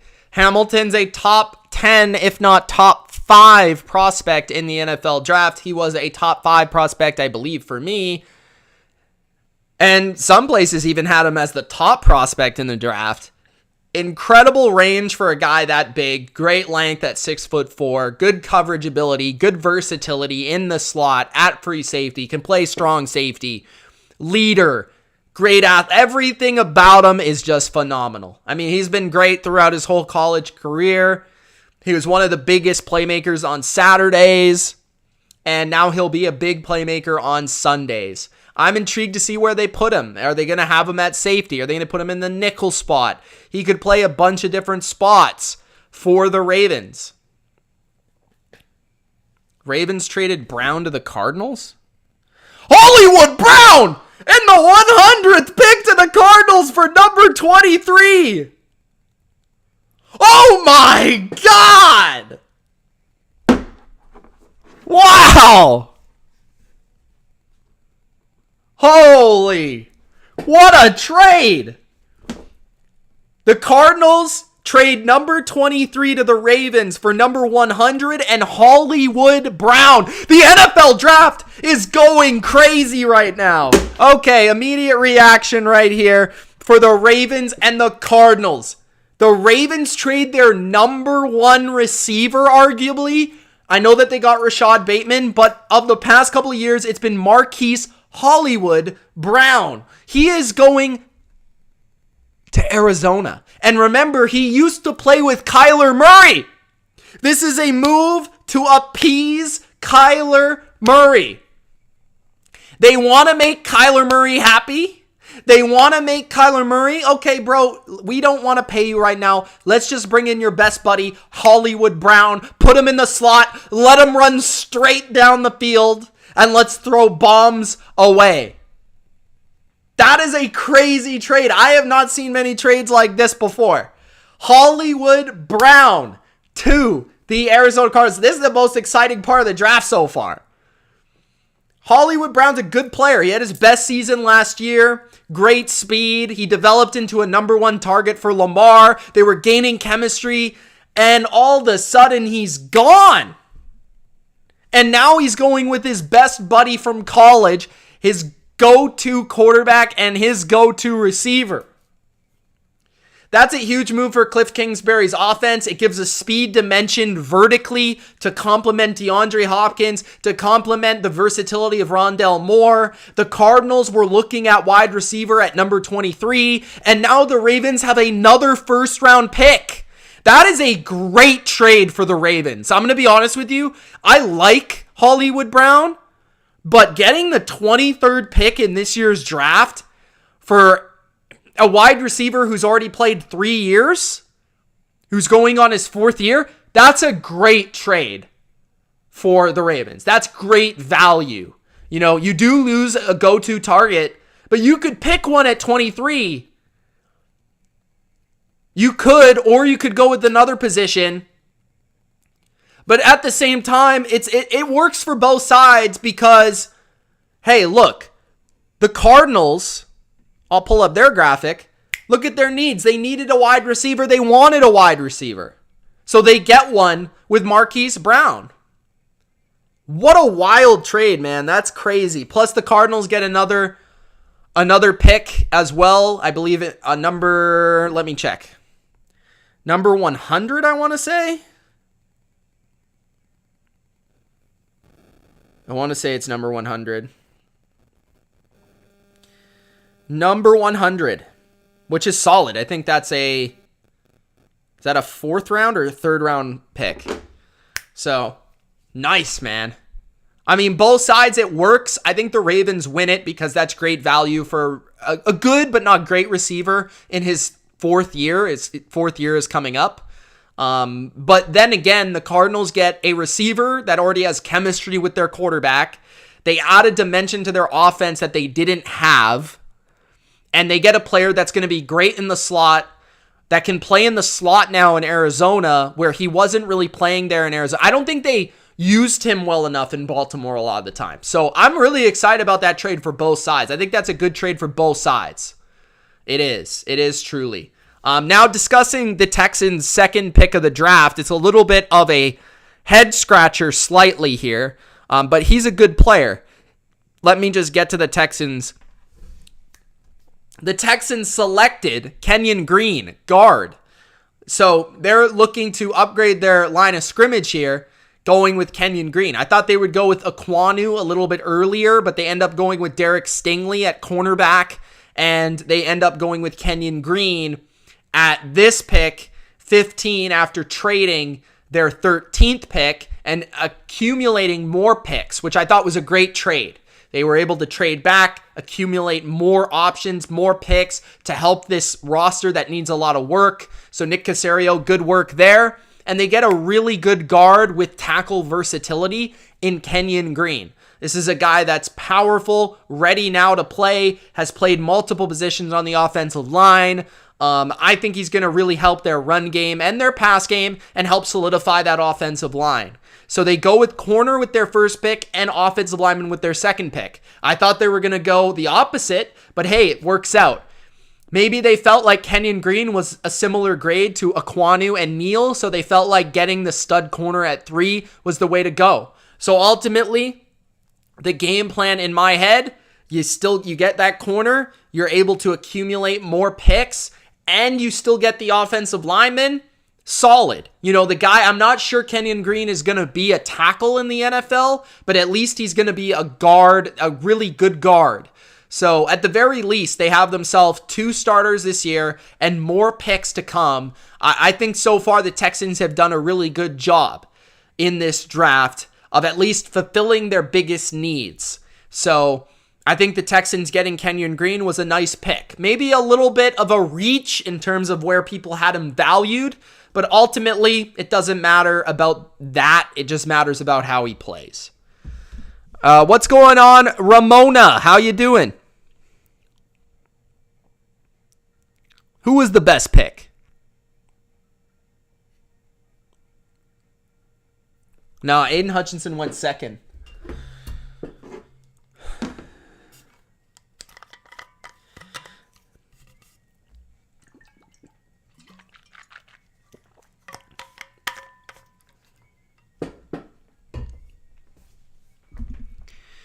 Thanks, Natasha, for joining.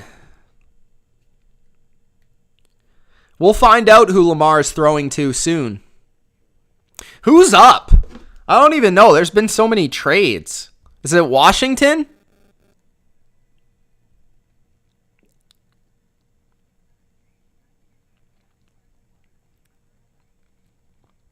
The Commanders are up.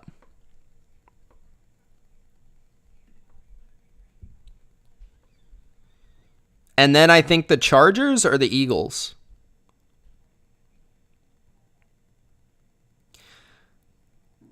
Lamar Jackson retweeted a tweet that says, "What the F, bro? We traded away Hollywood." Uh-oh.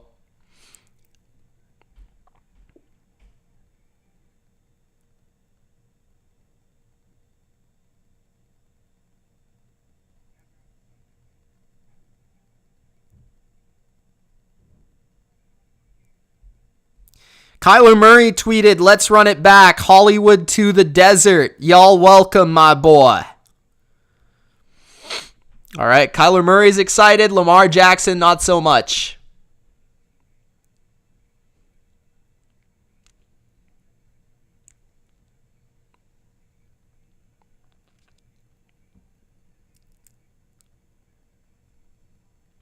Commanders. Commanders! Come out to play. All right. At number 16. What? No way. No way. Stop the count. Washington's about to pick, but I just read something on my phone. I just read something. The Titans are trading A.J. Brown to the Eagles. Oh my God. What is going on here? What's the compensation? The Titans are trading A.J. Brown to the Philadelphia Eagles. We thought the Eagles were going to get a receiver in the draft. We thought it might be Jameson Williams. We thought it might be Chris Olabe. We thought it might be one of these guys, right? No, they get Jordan Davis, and now they trade for A.J. Brown. What? But I want to see what the compensation is, because this is craziness right now. This is craziness right now.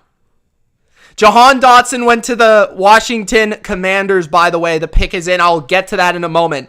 But holy smokes, man. The Titans are trading A.J. Brown to the Eagles in exchange for the 18th overall pick and another third. Who thought that was going to happen? That is a epic trade. Epic. Epic. Blockbuster. We've already seen Hollywood traded, and now A.J. Brown is getting traded. Okay. Now, the trade. 18th overall and a third round pick. Good value. Good value for A.J. Brown. A.J. Brown's going to want to get paid soon, so that has to be thought in the thought process right there. I believe he was picked just like Hollywood Brown was in 2019. So the contract is coming soon for both players, which makes sense for both of these teams to trade him away. Titans and the Ravens to trade those players away. Now, I will say A.J. Brown is something different. That guy is a top 10 receiver when he's healthy and he's ready to go. I mean, that is a huge move for the Eagles. I mean, A.J. Brown's a stud, like absolute stud. He can do it all. He can run after the catch with the best of them. Hard to tackle. He's big. He's a great route runner for his size. You can put him in the slot and he can moss people. He's a physical guy. He's a really tough cover because he's so physical and strong. I mean, A.J. Brown is a really good football player. I would pay A.J. Brown as my number one receiver. He is a number one receiver in this league.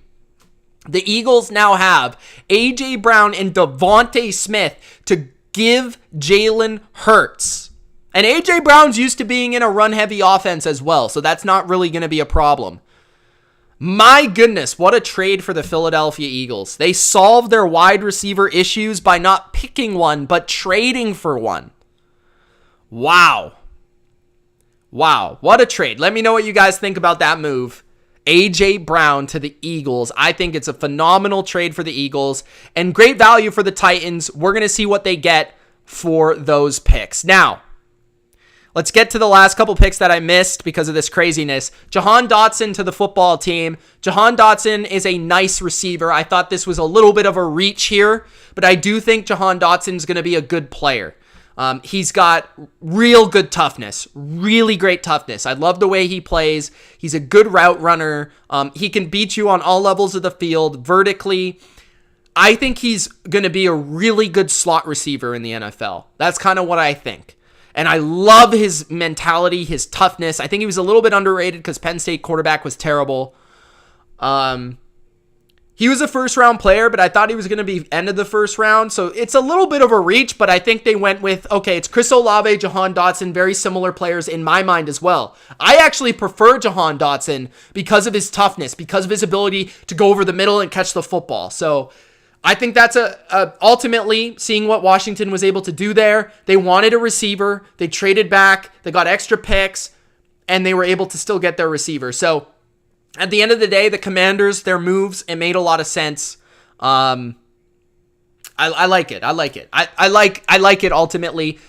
Again, was it the greatest value in the world? No, but I think Dotson to me is just as good as Olabe, and you get him plus some extra assets. So Commanders, good work there. Tennessee Titans. The Titans are up on the clock after trading A.J. Brown. I missed the Chargers pick, which was Zion Johnson, guard. This is a great win now pick for the Chargers. They needed an offensive lineman to protect Justin Herbert on the right side. Zion Johnson can play tackle or can play guard, and he could possibly solve one of two of the problems for the Chargers this year at the offensive line spots. Really good player, really good track record. You know what you're getting from him. Does he have the highest ceiling in this class? No, but he's going to be a good pro and a good starting guard for a long time. And he also could be a tackle. So I think it's a good pick for a team that is in that Super Bowl window right now. The Chargers bolt up. You got Zion Johnson, really solid pick. Holy crap, what's going on? The Titans are up on the clock. Let's see what they do.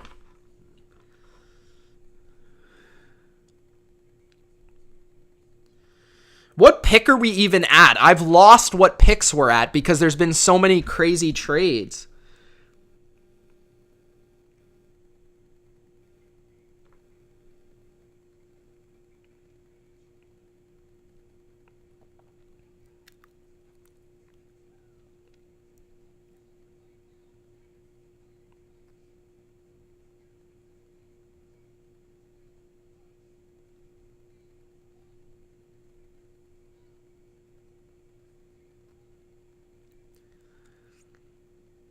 Oh my goodness, the Titans are taking Treylon Burks.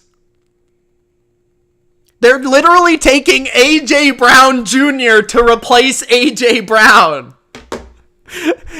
Wow. Wow. Holy smokes. The Tennessee Titans at number 18 trade A.J. Brown for this pick. And they select Treylon Burks of Arkansas. Treylon Burks is literally A.J. Brown Jr.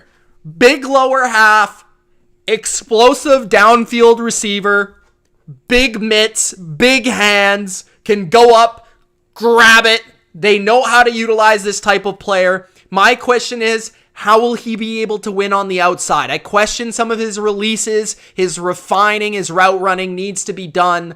But ultimately, this is a guy that you can hand the ball off to. You can play at running back. You can put in the slot. You can put on the outside. I mean, Treylon Burks getting an extra pick as well. And you don't have to pay him anytime soon, right? So that's what the Titans are saying here. They trade A.J. Brown because he wants to get paid. Well, we're going to go out. We're going to get young A.J. Brown in the form of Treylon Burks. And we're also going to get another third-round pick to maybe help our offensive line potentially. Craziness. So I think the Titans are looking long-term here. They're looking long-term. I think that they're looking to be good down the road. I don't think they're, with this trade, trading A.J. Brown away, they're willing to restructure their team, get better, and move into the future. And I totally get it. Totally get it. A.J. Brown's going to get paid, absolutely. And he has been paid. I'm reading Twitter. I pull up my phone. The Eagles have given A.J. Brown 4 years, $100 million, $57 million guaranteed. Holy cannoli. A.J. Brown with an absolutely huge deal. Congratulations to him. Great player. Will Treylon Burks ever be A.J. Brown? I don't know. If I were to guess, probably not, but it's worth the risk because $100 million for a receiver, first of all, is a lot. Second, you get another third-round pick. And you get a guy that's very similar and can do a lot of things and is arguably more versatile than A.J. Brown, but we're not quite sure how his game will transfer to the NFL. At least I have my questions about that.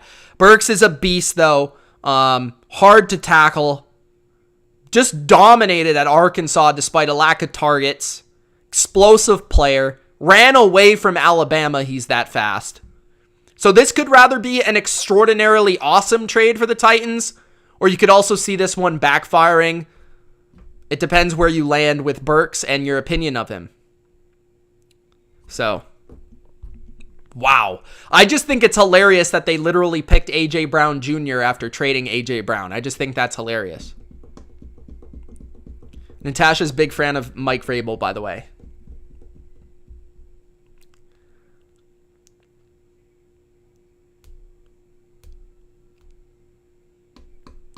So who's up after this, guys?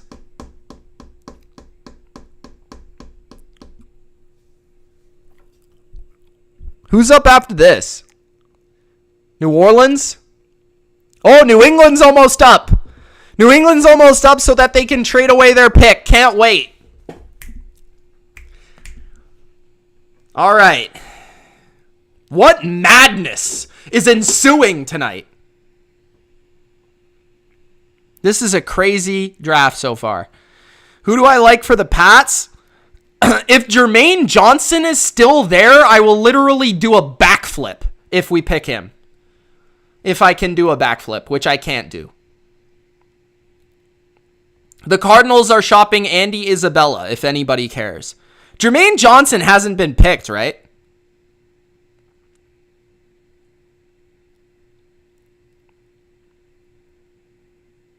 If the Patriots pick Jermaine Johnson, I will try to do a backflip and probably break my neck.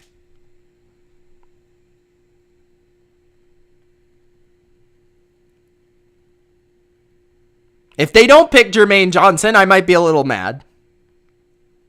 But I still like a lot of the players on the board. I like Devin Lloyd. I like McDuffie.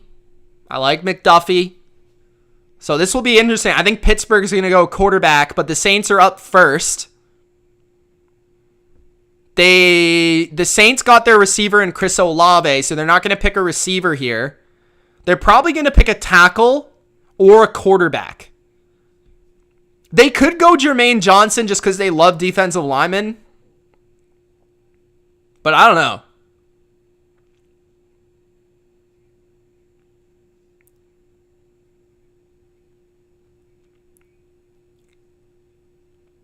Oh my goodness, what's going to go down, everybody? The Saints are up. 2 minutes remaining on the clock for the Saints to make a pick. Goodell phoned them and is like, yo, the draft's going too fast. You got to slow it down a little bit. Take your time with this one. That's what he was saying. Wide receivers. 6 wide receivers selected tonight. Marquise Brown has been traded to the Cardinals, and A.J. Brown was traded to the Eagles. My thoughts on Kenny Pickett. I like Kenny Pickett. Smart guy, accurate, deceptive athlete, can move, can break outside containment and make throws on the run, playmaker. I think he's really underrated in terms of his playmaking ability. I think a lot of people think he's just a pocket guy, but he's more than that. Smart, can process the field very well.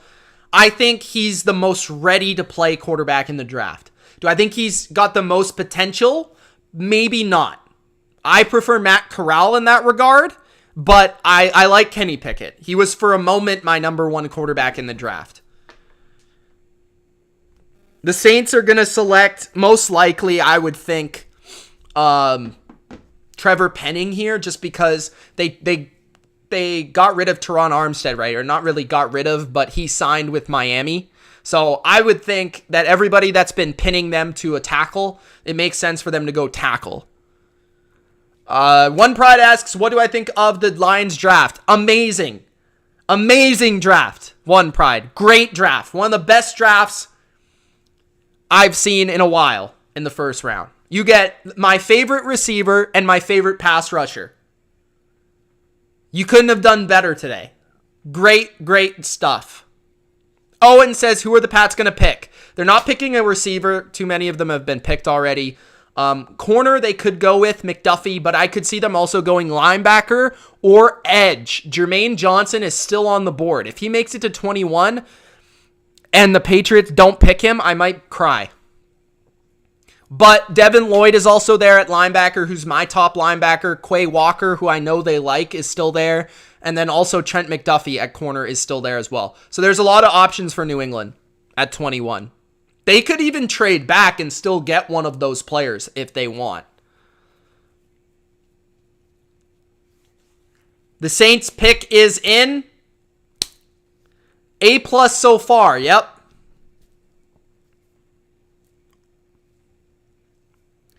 The Saints pick is in. It is 7-11.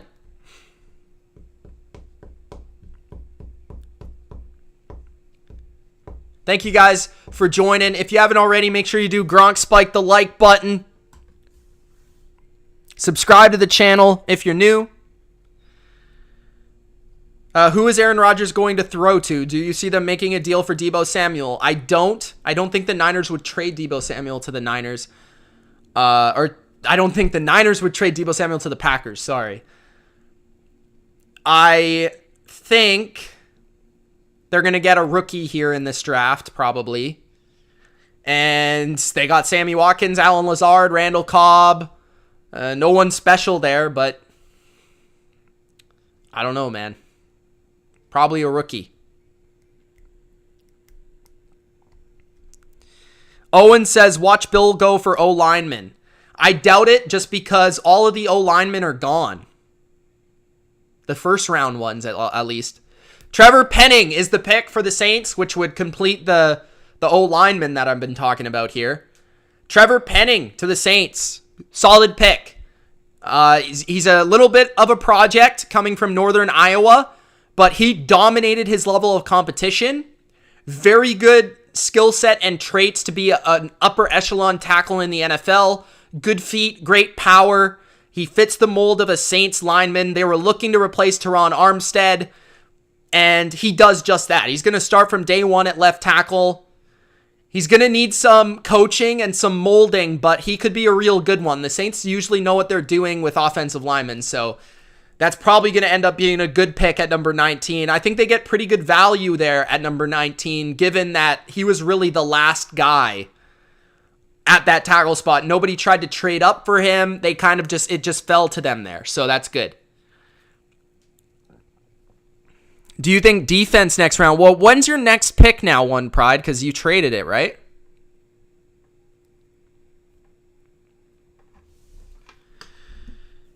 Okay. 5 minutes remaining on the clock for the Steelers. The Steelers are up. The Steelers could go with Malik Willis here. They could go with Tyler Linderbaum at center. They could go with a corner, Trent McDuffie. They could even go with Devin Lloyd or Kenny Pickett. This is a prime spot for a quarterback here. But I do not see Kenny Pickett answering his phone. Are there any good receivers left for the Packers? Nah, not really. I hope that the Patriots pick Johnson, Daniel. I will freak out. Tyson says A.J. Brown and Jordan Davis. I don't know. That's pretty freaking wild, right? That's wild. That is wild. I think it's going to be quarterback for the Steelers. Let me know which quarterback you think it's going to be in the chat, guys. Tyson, great draft so far. Good stuff. I thought you gave up a little bit much to get Jordan Davis there. You gave up like 3 other picks, but hey, Jordan Davis is a stud, so I think it was good. And then with the A.J. Brown thing, as long as Jalen Hurts is the guy, I think that's an epic trade for you guys. I mean, A.J. Brown is a stud. We've got some Pickett comments. Pickett. Who's going to be the 50th like in the chat? Get to 50 likes, guys. Thanks. Gronk Spike it. PL says Pickett is the pick. Pickett is the pick. Now, Patriots are up. Who are the Pats going to pick? Oh!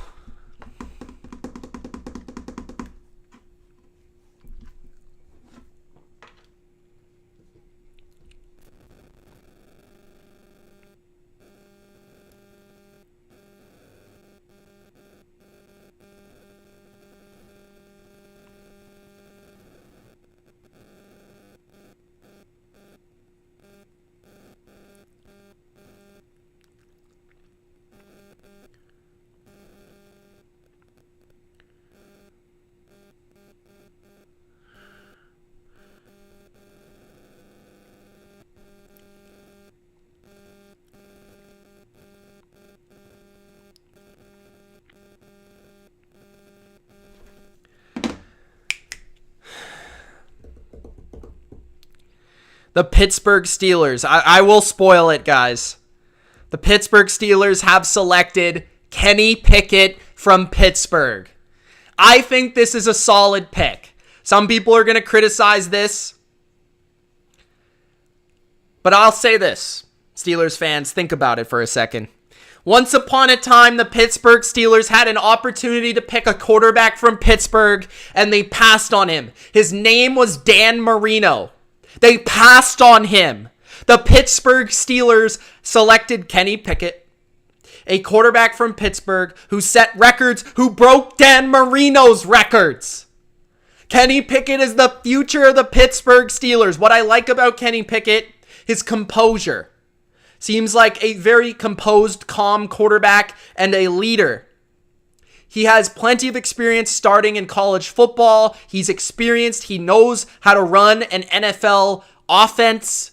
He can process defenses well. He can move with a little bit outside the pocket and make plays on the move. He's accurate.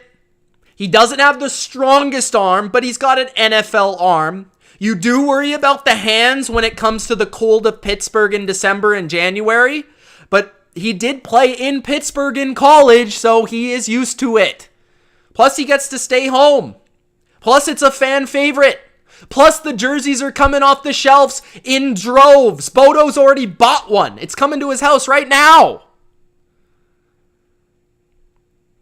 I think Kenny Pickett's a good quarterback. I think he will be a good quarterback. And that is the pick for the Pittsburgh Steelers.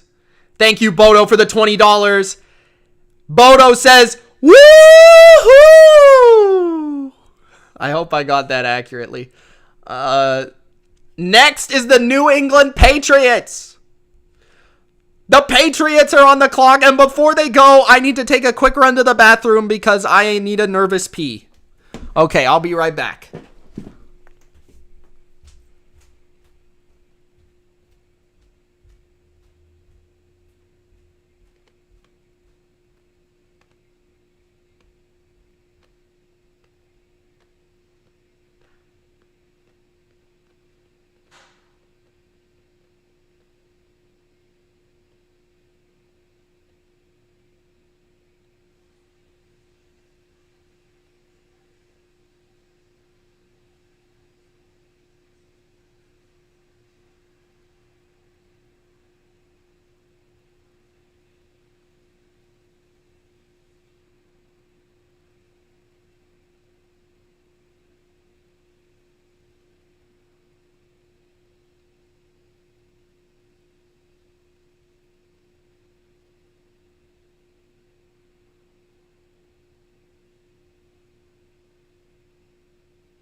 The Patriots are trading back?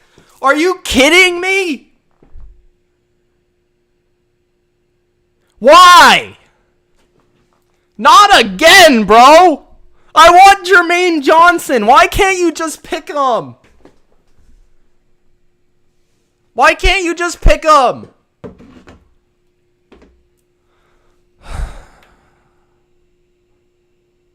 Are they trading back? I just got conflicting reports on my Twitter. Look at what I did to the overlay.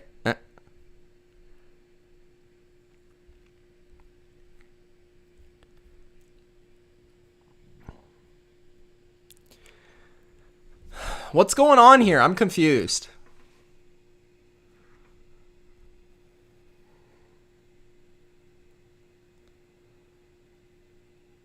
The Chiefs are trading up.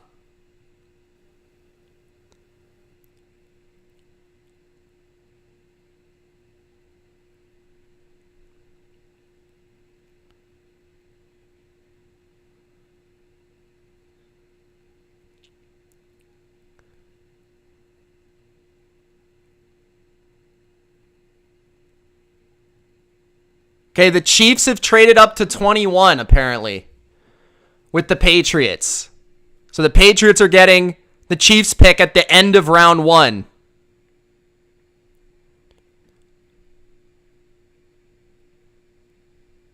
So the Chiefs are up. I want to see what they... That's a lot of spots to move back, though. So the Patriots must have gotten some decent value from this trade. What's my Twitter handle? It's at Mitch Milani. All the links to my socials in the description, guys. Natasha thinks Pickett's good looking. That's why she likes him.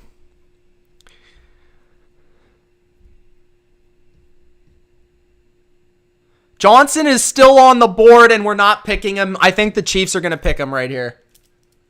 Unless the Chiefs pick Trent McDuffie.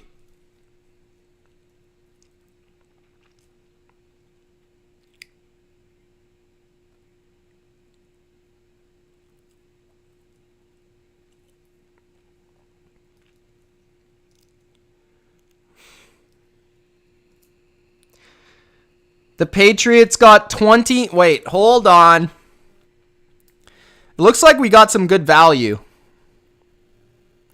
The Patriots got 29, 94, and 121 for 21. That's not bad.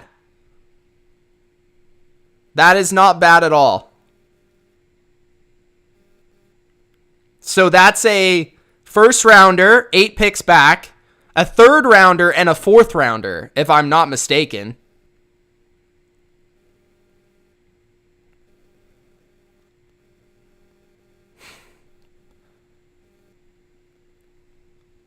That's pretty good trade for the Pats.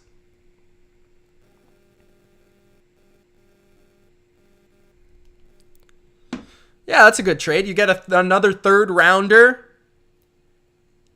and you get a fourth rounder. I think New England wants a linebacker. I think that's why they're trading back.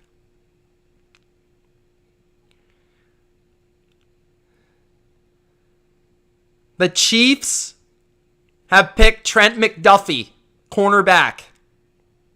Washington. Good pick for them. Good player. I like him a lot. He can play outside or inside. For their secondary, they needed to replace Charvarius Ward. And they do it with Trent McDuffie. So that's a good pick for the Chiefs. John says, what was the trade? Leo Chanel. Probably not Leo Chanel. Probably Quay Walker or Devin Lloyd.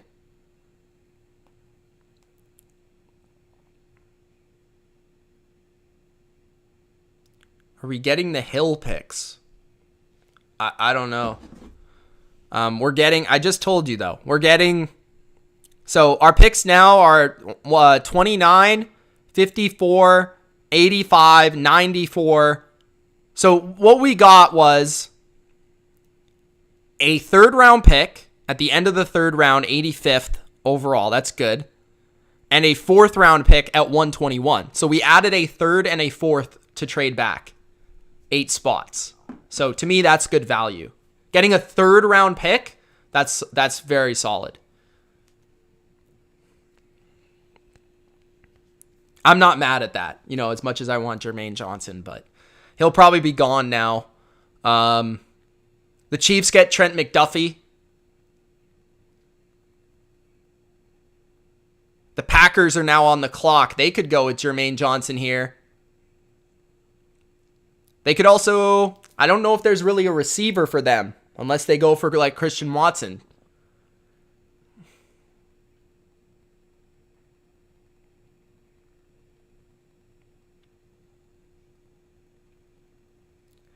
I like Leo Chanel. I don't like him more than I like the other guys.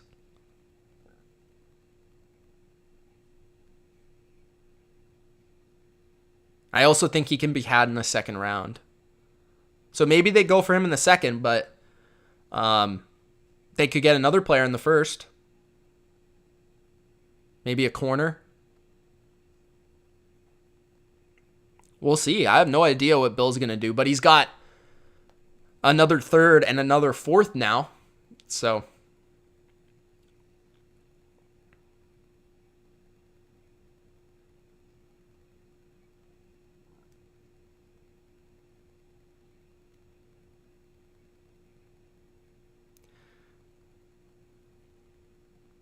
Packers pick is in.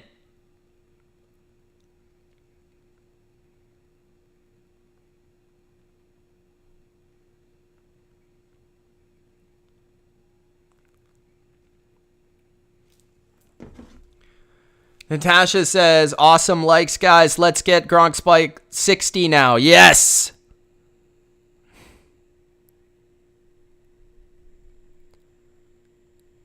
Did a nervous pee for no reason. I really needed to go pee.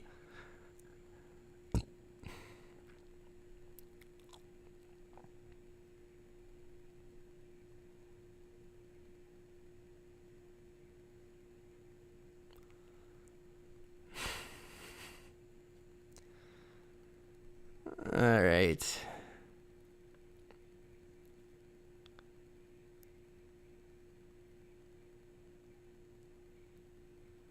Packers select linebacker Quay Walker.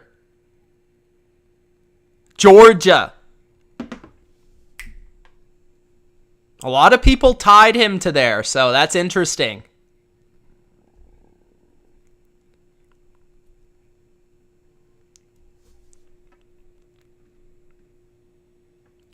Let's break that down. So, Quay Walker, man. I really like Quay Walker. I wouldn't have picked him ahead of Devin Lloyd. I like Devin Lloyd more. But Quay Walker is somebody the NFL really fell in love with throughout the process because he's fast, he's athletic, he's long, he's 6'4". He's built like a prototype linebacker for that system. A lot like Devondre Campbell. They're very similar in that way, but Quay Walker is even more athletic than Devondre Campbell is, and Devondre Campbell became an all-pro in that system. So he's somebody that can move around, can cover, can drop back in coverage, can fill the holes in the run game and be a playmaker that way. He could also sometimes rush and blitz and be a playmaker in the passing game. So he's a hybrid tool that the Packers are going to be able to use on the defensive side of the football. A very athletic football player and a playmaker on the championship all-time defense of Georgia. Good pick for the Packers. Again, I might have gone in a different direction. Jermaine Johnson's sitting on the board there. Devin Lloyd is sitting on the board there. I probably would have went with one of those two guys if I was going to go front seven. But Quay Walker is a good football player and certainly one that helps a position of need for the Packers that was maybe a little bit underrated, the linebacker position. And they get a lot faster and a lot more athletic at the second level in Green Bay. The Ravens are trading pick 23 to the Ravens. Or the Ravens are trading it to the Bills. My God. The Patriots, man. I don't know, man. The Bills are on the clock.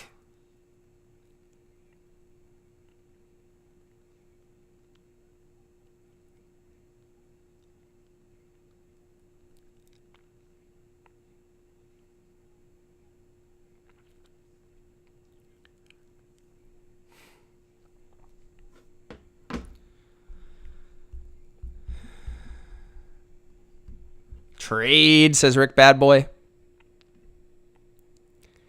Bills. Who are the Bills going to take?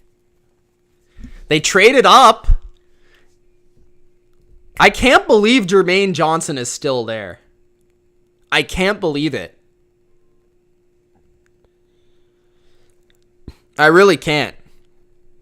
I thought he was going to go fourth. I can't believe it.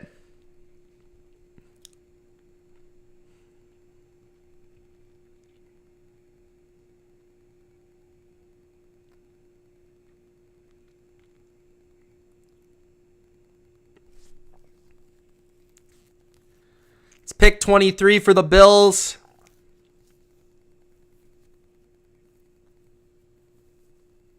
I don't think they'll take Linderbaum, but we'll see.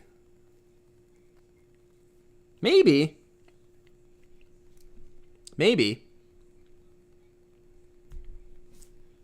Who knows with the Bills, man? They could take a corner.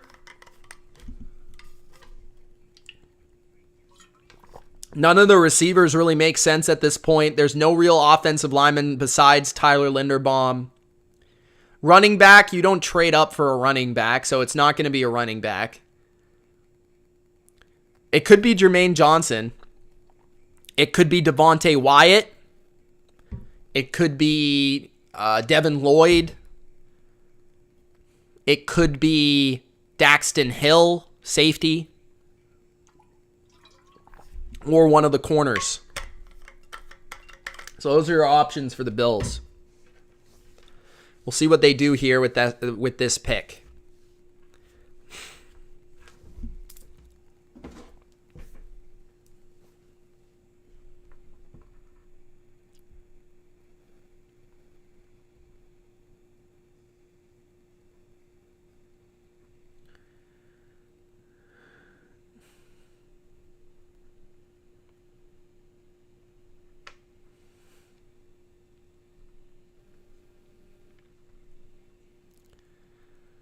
Packers could have traded back for Quay. I think so too, to be honest with you. Okay, I just got the update here on Twitter for who the Bills are selecting. I'm kind of confused why they traded up for him, but the Bills jump in front of the Cowboys to select Florida cornerback Kaiir Elam. More secondary help. Buffalo gave up number 130 to move up 2 spots. So obviously, the Cowboys were interested in Kaiir Elam, cornerback there. So the Bills jumped ahead a couple spots to get in front to take him. The Bills wanted a corner badly to be on the opposite side, upgrade their speed. Opposite side of Tre'Davious White, and they get him. Kaiir Elam really showed and popped on tape in terms of his coverage ability, man-to-man and zone. He's got good length and size. He's physical on press coverage. He's got really good ball skills. Not quite Andrew Booth ball skills, but pretty good. I would say that he fits the prototype of the size of their corners that they like on the outside. But one area I thought he was really weak was tackling. So that's why I had him outside my top 5 cornerbacks. But I do think he's a guy that could be really good. He's flashed really immense potential. And as a number 2 corner right away, I think he's a really nice find for the Bills. Upgrading that secondary, getting better in the secondary was absolutely huge for them after what happened last year in the playoffs. They wanted to get faster. They wanted to get more athletic. They wanted to get better in the secondary. Kaiir Elam will help them do that at this pick. All right. Dilly mad, says Bodo.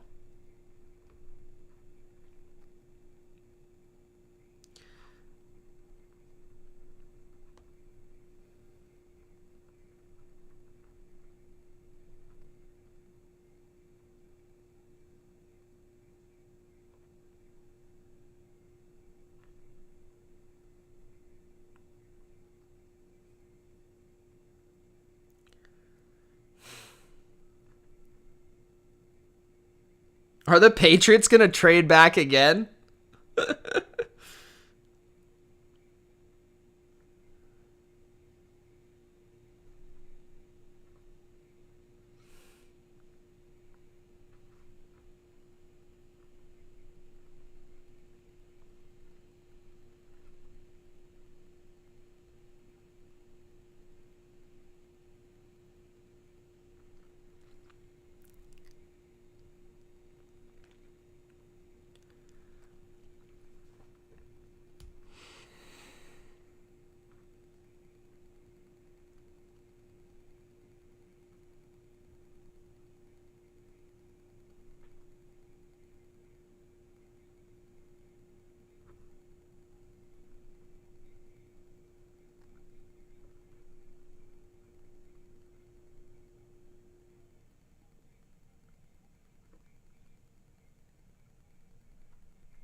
All right. The Bills picked Kaiir Elam, waiting for the next pick. TV's a bit behind the Twitter.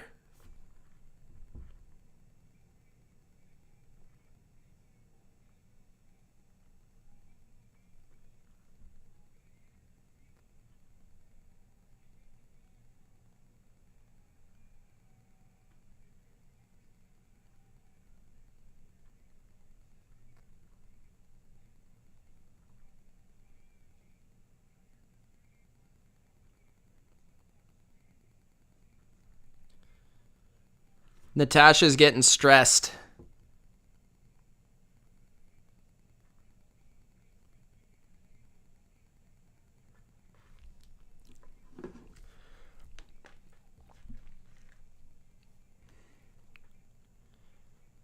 Cowboys are up. Pick 24. Who could the Cowboys pick here? So the Cowboys could go with Devin Lloyd, linebacker.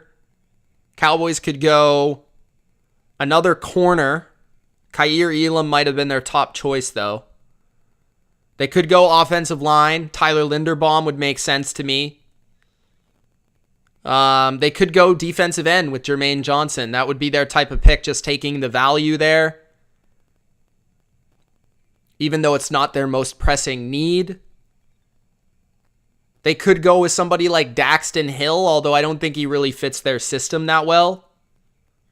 So I think if I had to guess, I'm going to say they go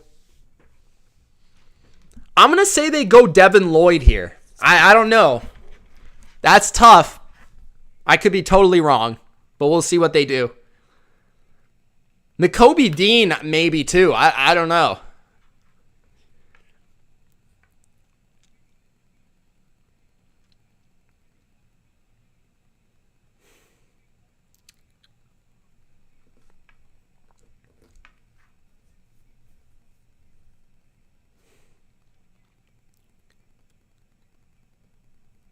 Cowboys, they're taking their sweet time here. What do you guys think? Who do you think they're going to pick? The Cowboys.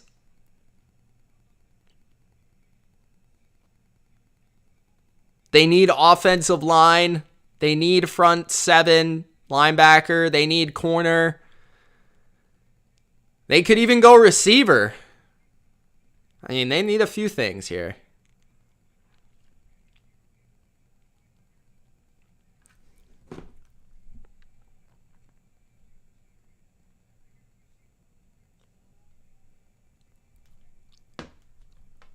Brokey, how do you feel about A.J. Brown, man?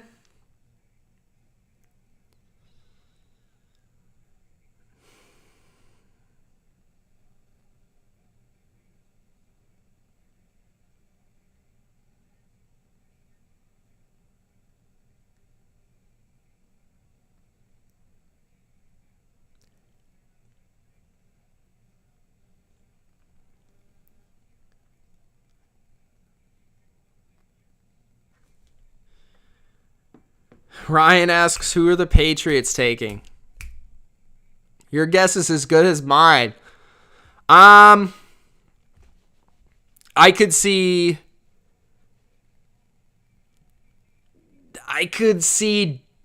Lloyd, linebacker. I hope Jermaine Johnson, but it doesn't feel like that's their pick because they already traded back where they could have picked him.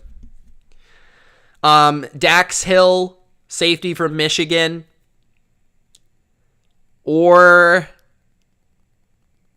a corner maybe, but I don't know which one they would like. Maybe Andrew Booth. Cowboys are taking their sweet time here, man. That's Devin Lloyd that they're looking at. Has he answered his phone there? I haven't got a tweet either, so I don't think the Cowboys are picking Lloyd. Maybe they are.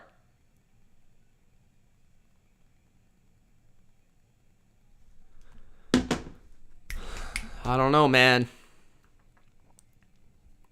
If you guys haven't already, Gronk, spike that like button. Nakobe Dean's got a cool hat on. Pick is in for Dallas. Who is it? Who is it? We haven't seen any indication of who it is. I haven't got a tweet yet. Yeah, I don't know why Jermaine Johnson's still on the board. That is a questionable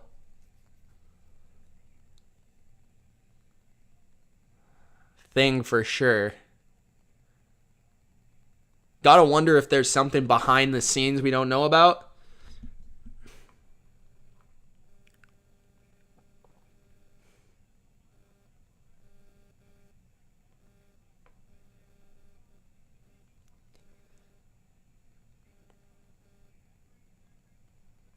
Pick is in.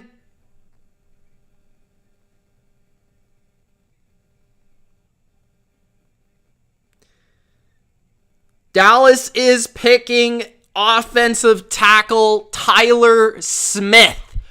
So somebody I didn't even really think about, but he was in the first round conversation for sure. Tyler Smith, I do wonder if he's going to play guard or tackle. He's a really good run blocker, had the most big time run blocks in college football last year. So a lot of people looked at him as the best run blocker in college football a year ago. Somebody that can make an impact for that offensive line, possibly play right tackle, possibly play guard.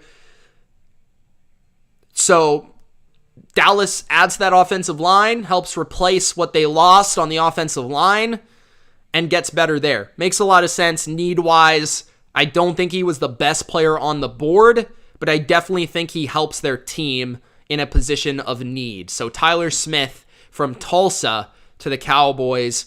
A lot of upside as a run blocker there, for sure. All right. After that, who's up? The Ravens? Ravens traded back twice, didn't they? They pulled the Patriots.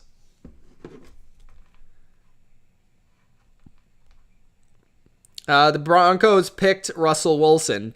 He's terrible, bro.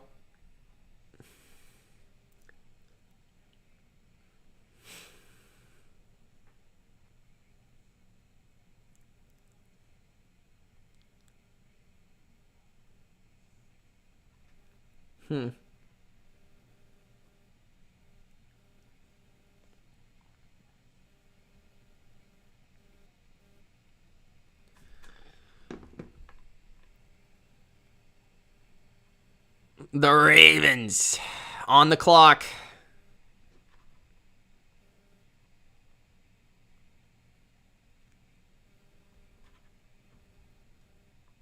Let me know what you guys think.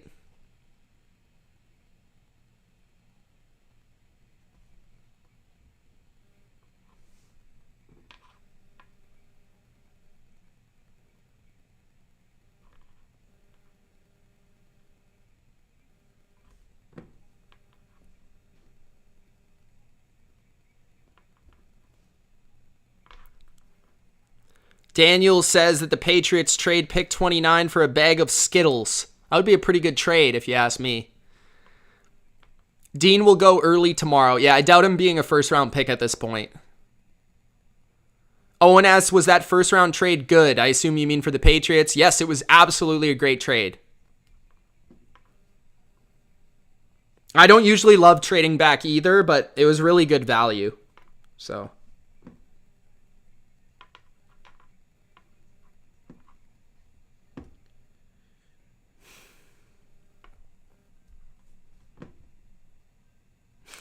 I was just joking about Russ, by the way. He's a great player.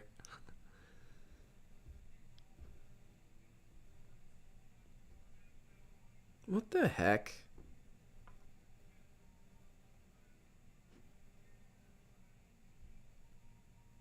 Weird.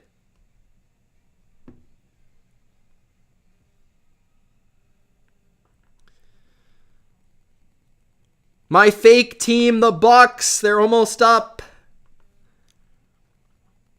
Am I going to go to the Super Bowl one day? I think so, yeah.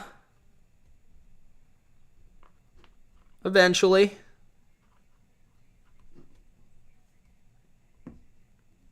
Not sure when, but Owen says, what did we get for that trade? 3rd round pick?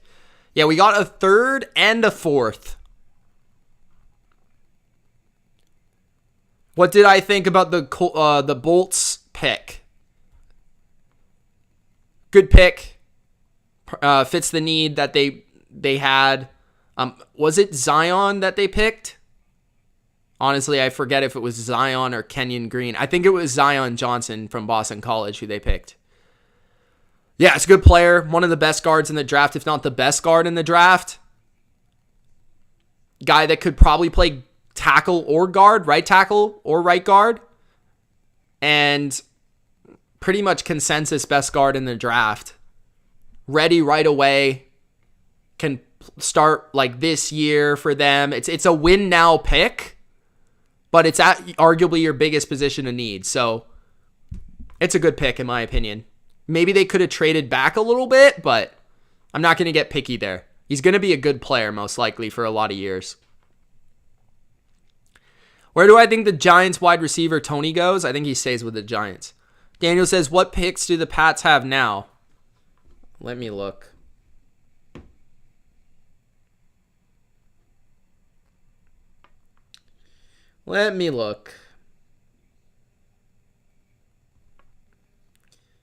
Okay, the Patriots. 29, 54, which is a 2nd round. 3rd round, 85th overall. 3rd round, 94th overall. 4th round, 121st overall. 4th round, 127th overall.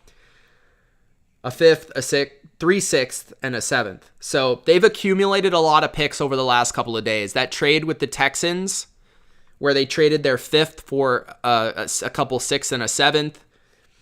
And this trade where they added a 3rd and a 4th. So they've been adding a lot of picks, which I like. Get younger, get some young talent on this team. There's not a lot of elite talent in this draft, so it does make a lot of sense to trade back.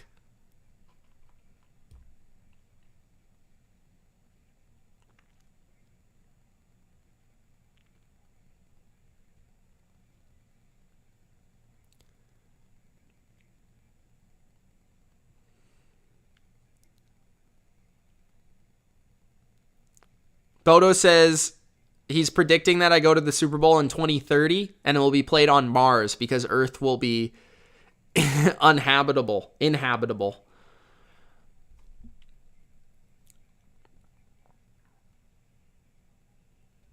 Yeah, Mars is probably not the plan in 2030.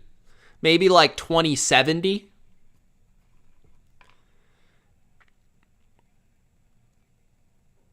It'll be an old Mitch in Mars with my cane walking around. Ravens pick is in at 25.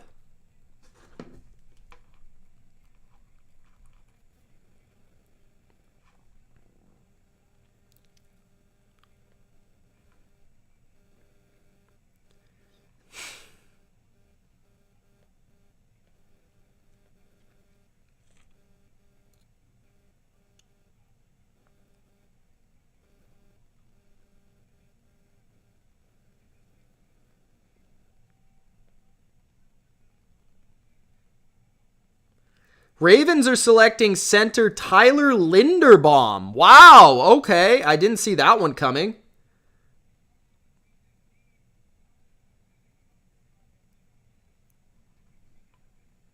That's an interesting pick. Really good player, though. He's one of my 10 best players in this draft. He's one of the can't-miss players of this draft. Great zone blocker, incredible feet and ability to move in space. Former wrestler, you can tell, because he just ragdolls people. He's really strong for a smaller center. And he fits a team that wants to run the ball a lot. So in a lot of ways, it makes sense. Now, typically the Ravens are not much of a zone team. They're more of a or more of a power run team. And I don't even know if it's a value pick, Rick Bad Boy, because Tyler Linderbaum was rumored to maybe fall outside the top first round, right? So I don't know if it's a value pick in terms of that, but in terms of talent, it is a value pick. Because to me, he's like one of the best players in this draft. He's by far the best center in this draft. He's going to dominate from day one. He's going to be a Pro Bowler, in my opinion, for many years. And he's going to help open up Lamar Jackson in that ground game, man. So I love that pick for the Ravens. It's not the sexiest of picks, but you get a really good player. And it's not where I thought they would go either. Yeah, but he's good. Oh, Titans trade their pick to the Jets. Jets are on the clock. Their third first-round pick. Are they going to get Jermaine Johnson? Oh my gosh, the Jets are going to get Jermaine Johnson at 26? You got to be kidding me, bro. You got to be kidding me. The Jets are going to get Jermaine Johnson, Sauce Gardner, and Garrett Wilson? Oh.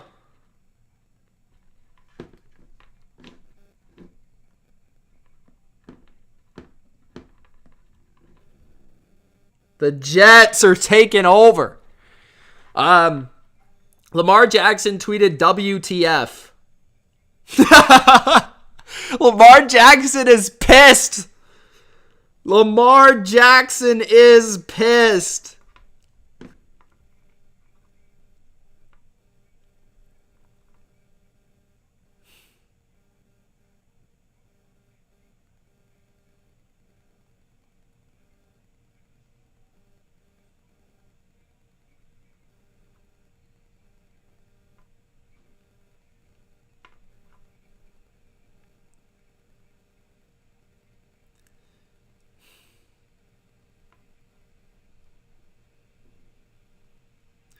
Oh my goodness, Lamar's pissed.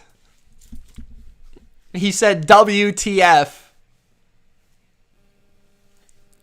Tyler Linderbaum's a good pick though, Lamar. If you're listening, Lamar, good pick, bro. He's a great player. Don't listen to him. Don't listen to the haters.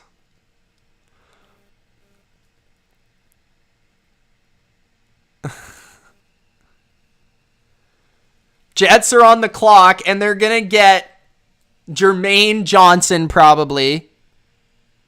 And I am going to tear my hair out. Because they've got 3 studs in one round, and they are officially better than my team.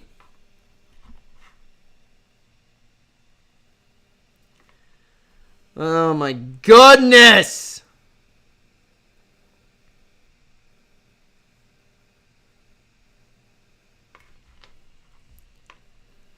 At least they didn't get Jameson Williams. Am I right? Or am I wrong? At least they didn't get Jameson Williams. They made a mistake there. Wow, they didn't even give up that much either. The Titans got 35, 69, and 163. That's totally worth it in my opinion. They love that guy too. They got a pass rusher, they got a corner, and they got a wide receiver. Oh my gosh, the only thing they need is a tackle now, really.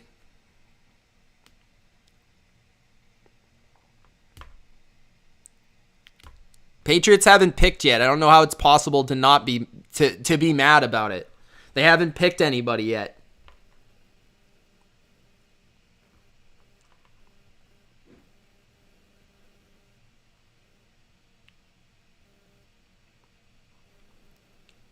Unreal. Unreal. The Bucks are after the Jets. As soon as this Jets pick goes. Okay. I don't know, Owen. People are dumb. Anyways. The New York Jets have secured 3 studs. 3 studs in 1 round. They trade up at the end of the first round, 26th overall, to get my second favorite edge player in this class, Jermaine Johnson from FSU. Powerful, great run defender, sacks for days, and a difference maker in the wide 9 of Robert Saleh's defense. He is going to feast in this defense. He's a perfect fit. He looks like an edge defender. He looks like what you see in DeMarcus Ware, Derek Thomas, Lawrence Taylor. That's what this guy looks like. He's a good player, great steal. I think the Jets have had the best first round, and I thought it was going to be hard to top the Lions. But you get a number 1 receiver in Garrett Wilson, the best... Man, I can't believe this. The best corner and my second edge rusher. Unbelievable. The Jets are going to be the real deal very soon, and Douglas is doing a phenomenal job. So, congratulations, Jets fans. You got yourself a good one and a great first round, and you didn't even give up that much to get Jermaine Johnson. My goodness, man. The Jets are officially better than New England. It sucks, but it's true. It's terrible to say, but it is the truth.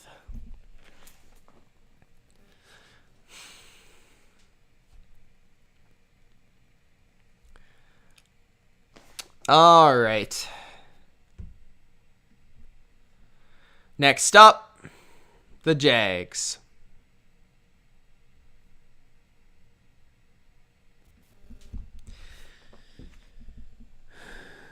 The Bucs traded back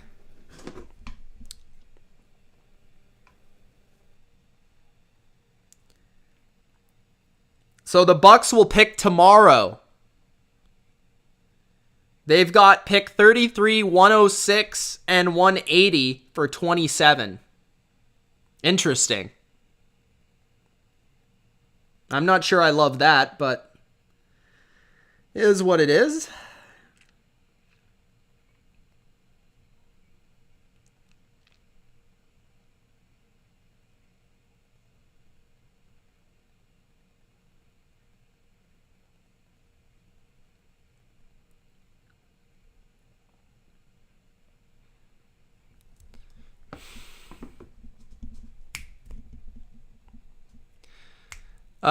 Arians retired, sort of.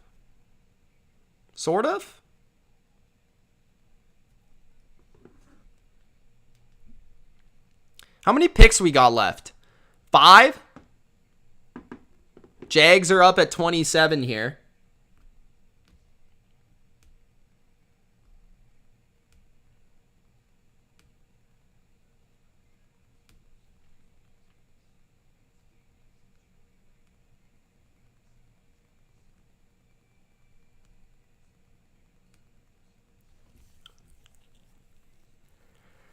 Yeah, we'll see, Ladarius. We'll see.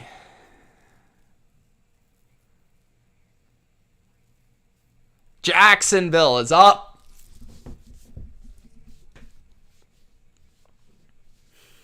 Walk the plank, yep. Who's Jacksonville going to pick here? The kid from Michigan?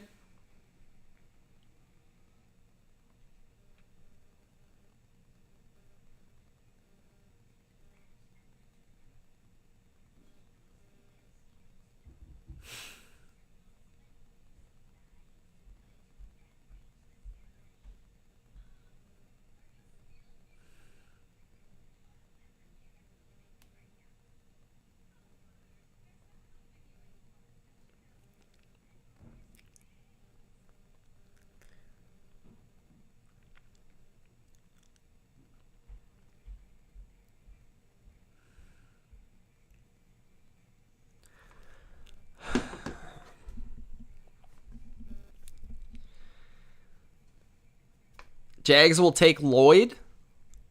Maybe.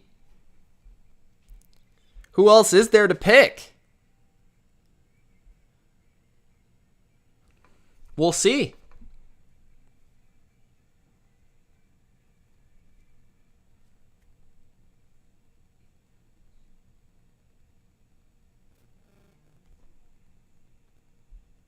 Jags are selecting Lloyd. You got it right.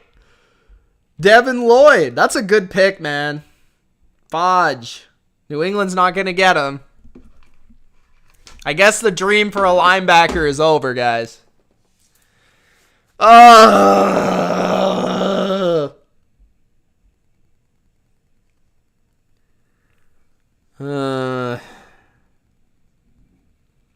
Damn Pats, man.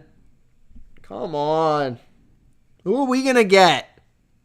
We better get the kid from Michigan or else I will quit. I will quit.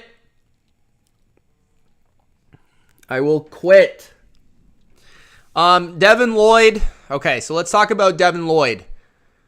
Devin Lloyd was my favorite linebacker in the draft. Great pick for Jacksonville. They needed a linebacker that could complement what they already have. Now, my question is, will they use Devin Lloyd correctly in moving him around, using him as a pass rusher, using him as a run defender and coverage guy? Because he can do all those things. He's, in a way, a bit of a Micah Parsons in that regard. Legitimate pass rushing ability. Right? So he's a weapon defensively. He's got very good coverage ability because he's a former safety and a receiver, so he's got the ball skills. He still needs to grow in terms of his recognition and awareness for the game. But, I mean, that's going to grow with time. He's got all the skills. He's got the speed, the size, all the traits to be a very good linebacker in the NFL. And he's going to complement what you already have there in Oluokun. He's a little bit bigger, I believe, than he is. And he's probably going to do more of the dirty work there. So, Devin Lloyd, good pick. Was definitely a position of need at linebacker for Jacksonville. And they get him trading back into the first round with the Tampa Bay Buccaneers to select the best linebacker in the draft for a lot of people, including myself. Jacksonville with 2 big picks in the draft defensively. Patriots should take Chanel. I would love that, but I don't know if I would take him there in the first. I might look to trade back again if that's their plan, unless they can somehow get him at 53, but I don't know if they could do that. Maybe they're just compiling all these picks so they can kind of maneuver the second and third round for players that they like. That's also another possibility.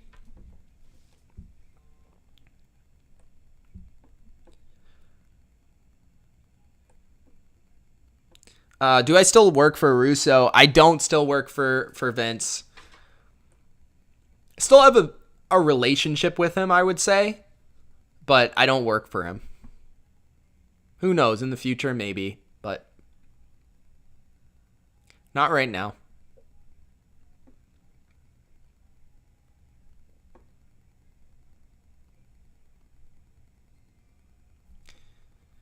Pick is in for Jacksonville. We already know who it is.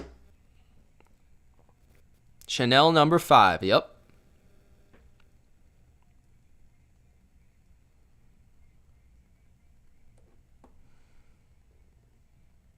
Who thought that was a bad trade? Yeah, I mean, it was a lot to give up. Don't get me wrong, but the guy is an absolute stud.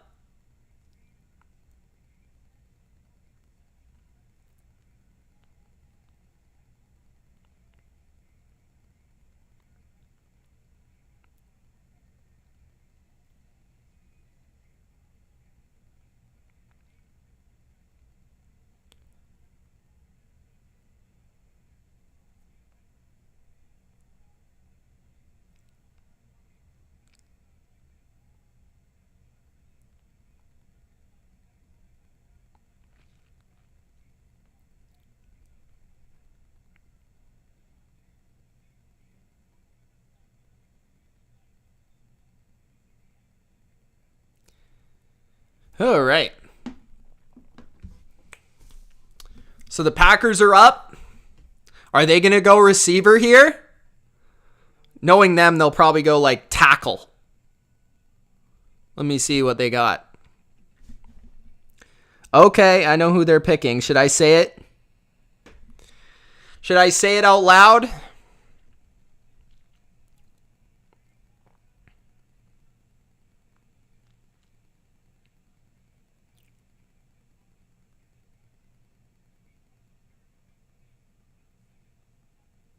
Jameson Williams has been gone for a long time.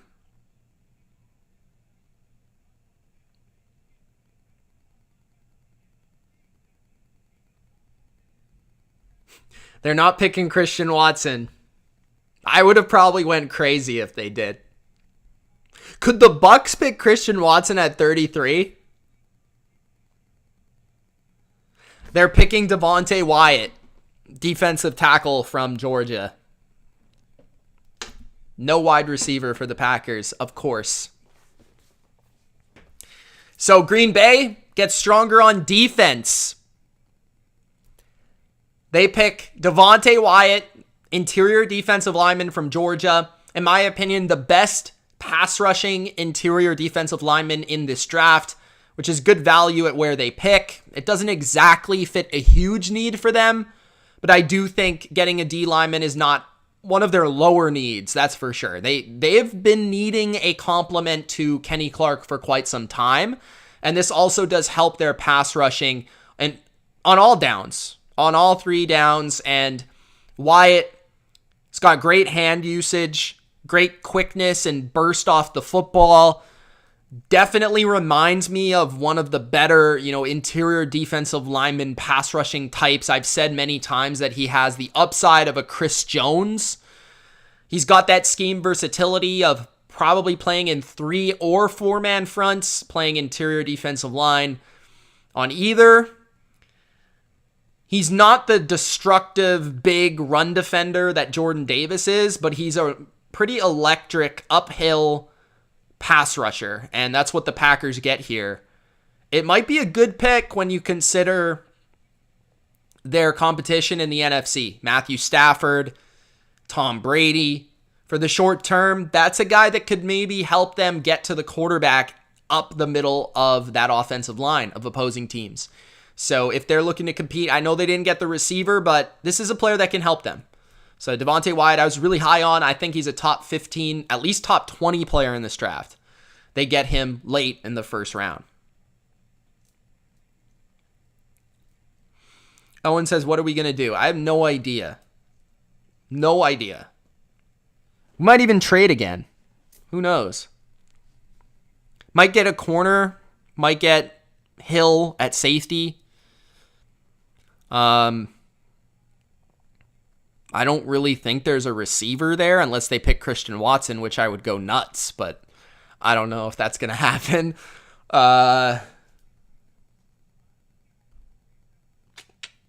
There's not really a guard.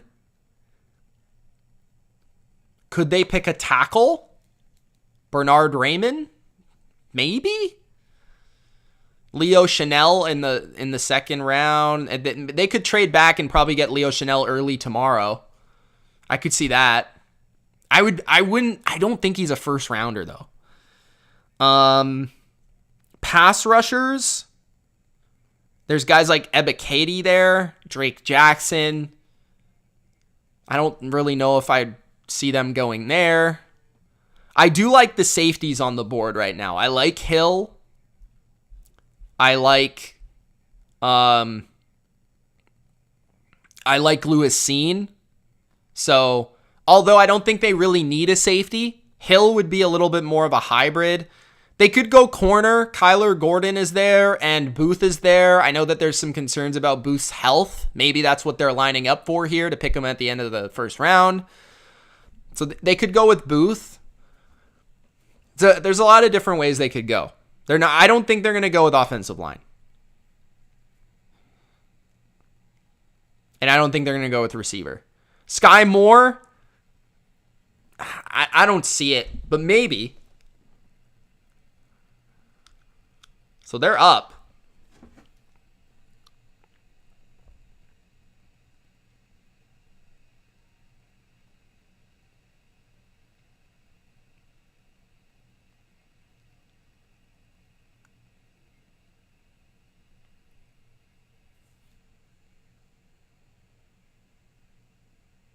I forgot that the Bucks' 33rd pick is the first of the second round. Forgot about that.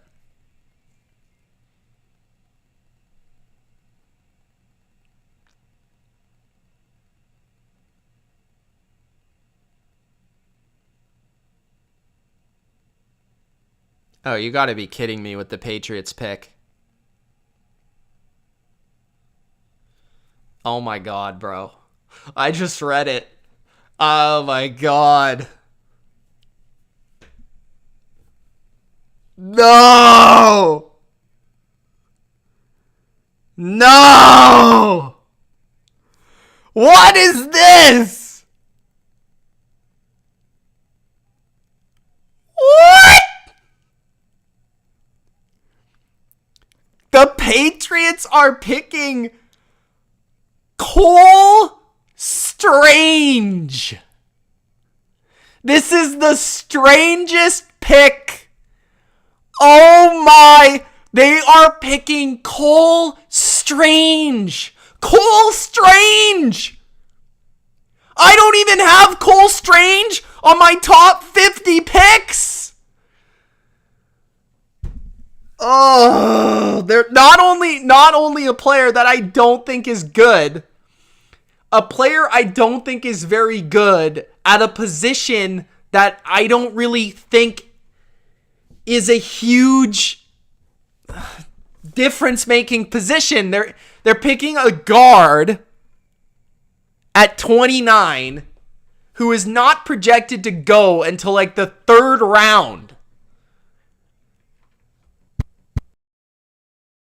Somebody, this guy better be the next Logan Mankins. He better be. If he's not, I don't even know, man. I don't even know. That's by far the worst pick of the first round. It's not even close.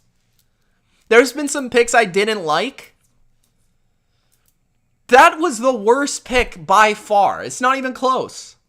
It is not even close. Like, this guy could be really good, right? Cole Strange could be really good. He has a good name. I mean, we got Hugo Strange at the 29th pick. Hugo fucking Strange at the 29th pick here. He's going to be chasing Batman around. I mean, come on, man. A guard who's not even a first-round pick. Like, Zion Johnson, okay. Kenyon Green, cool with that too. Cole Strange, the worst pick of the first round. I am miserable. And fans wonder why I think this team's going to suck. They picked Cole Strange in the first round. They could have had Jermaine Johnson. They could have had McDuffie. They could have had a lot of these guys.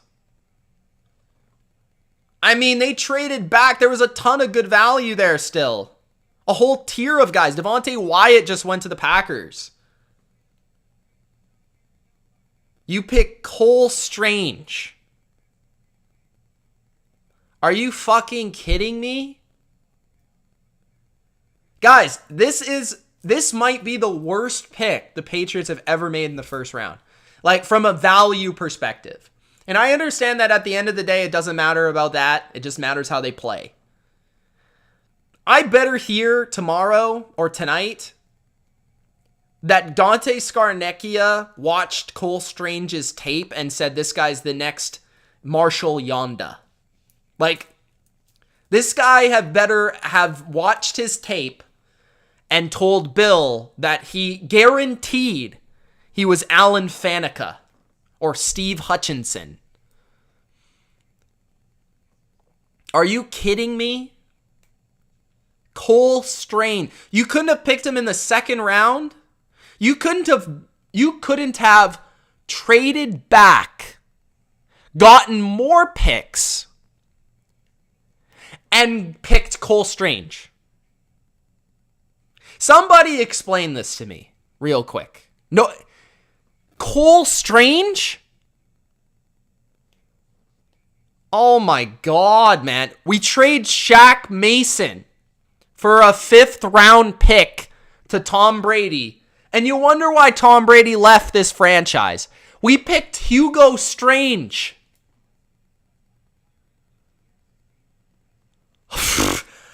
Like, what?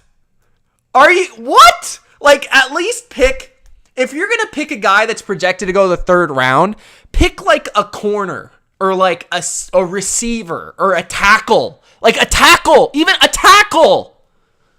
We picked Cole fucking Strange, a guard.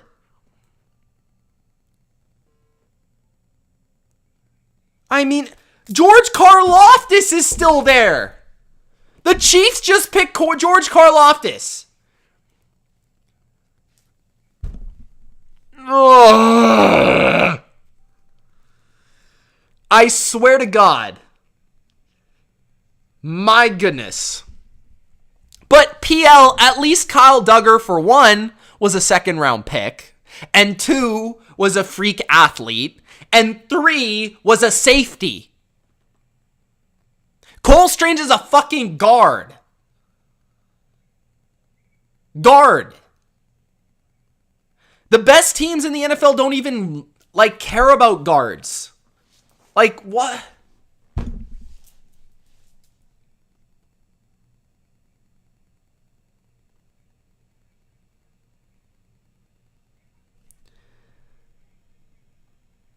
Are you shitting me right now? Like, oh my God. It's the worst pick of all time. Hugo Strange.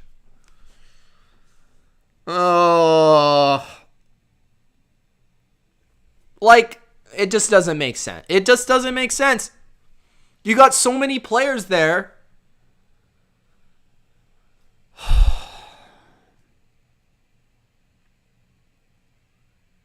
All right, guys.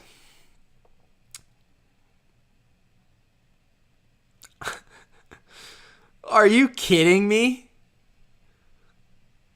I was willing to trade Shaq Mason. Well, I thought, you know what I was thinking? We trade Shaq Mason, he makes too much money, right? Maybe we're going in a different direction. We're not going to value guards the same way that we used to. Nope. We pick fucking Cole Strange. I got to hear what these guys say. N'Keal Harry at least made sense. He was a projected 1st round, 2nd round pick. And he's a receiver who we needed. That made sense. You know, nobody knew N'Keal Harry was going to suck. Cole Strange. I mean, like, he could be good, but, like, why didn't we trade back at least? I'm not going to hate on the guy when he comes to camp. Like, he's a part of the Patriots now. He's a part of my team. I'm going to cheer for him. But, like, my God. Terrible pick. He's got a great name, so maybe he will be good. I did not see him going anywhere near the 1st round.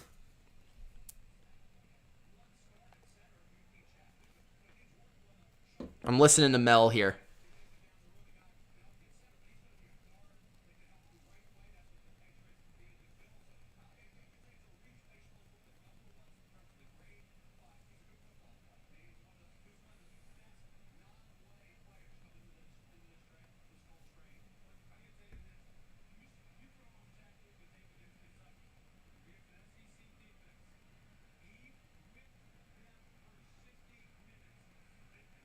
They seem to like the player, but again, like, I don't even know enough about this player to really have any thoughts. I just think it's ridiculous. I just don't get picking a guard here. Like, I just don't. I hate it. I hate it. The Bengals just made the Super Bowl with no offensive line. The chat here right now couldn't even tell me who the Rams' offensive line is. They couldn't even tell me right now. Who are their guards, guys?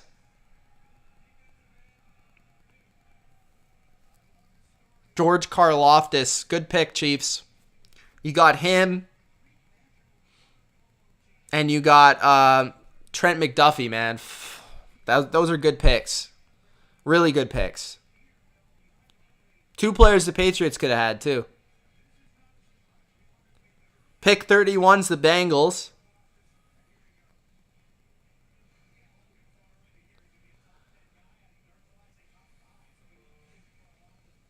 I don't know, man. Whatever. The Bengals are picking Daxton Hill. Great pick. Great pick. Great pick by the Bengals. Wow. I'm not happy. I'm back. I had some faith coming into this draft. I am back to absolutely irate. I can't take this team anymore.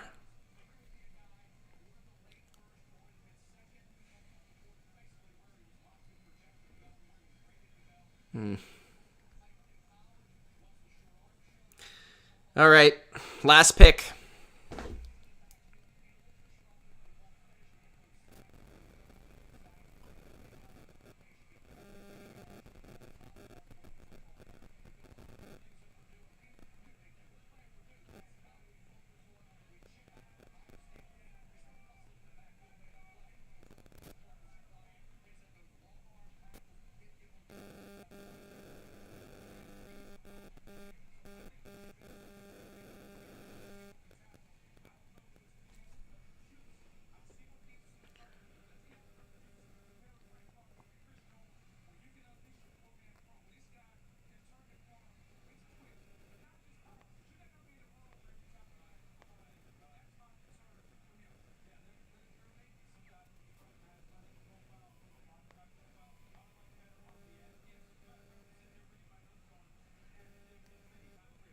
First round.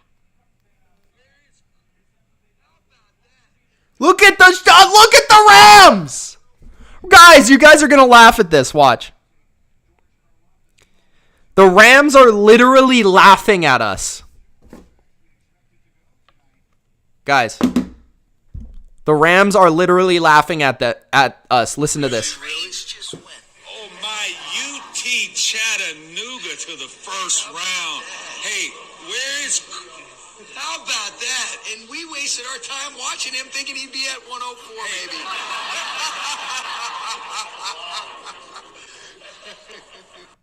Really? He just said he thought he was going to be at 104. The Super Bowl champion coach and general manager just laughed in our faces. Are you kidding me? Are you kidding me?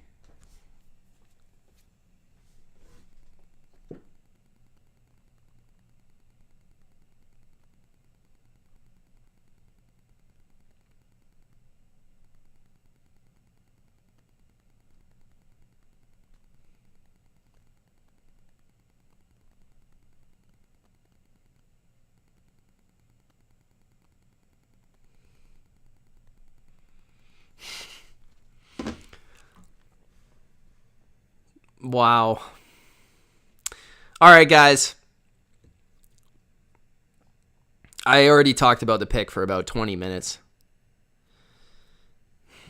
He got Hugo Strange, Batman villain.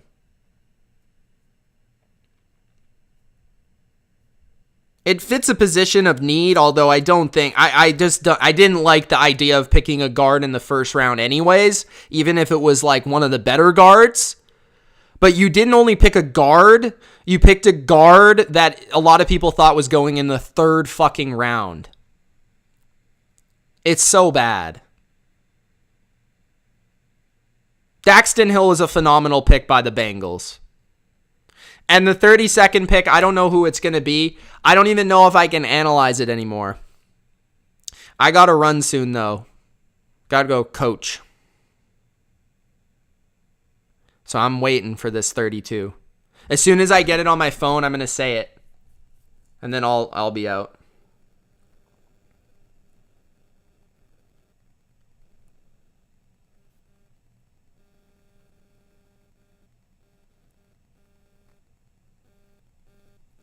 I can't believe we picked that guy.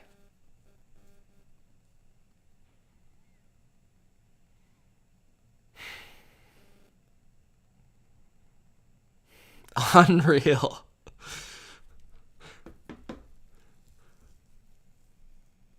ESPN didn't even know who it was.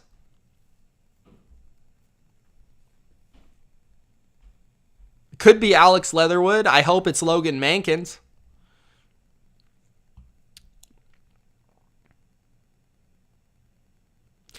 Nick, he would have been a good pick. I would have even accepted it at our next pick, the second round. I would have been totally cool with that pick at 55. You don't reach like that in the first round, man. That is just crazy. I mean, this again, everyone's just going to say that because it's Belichick.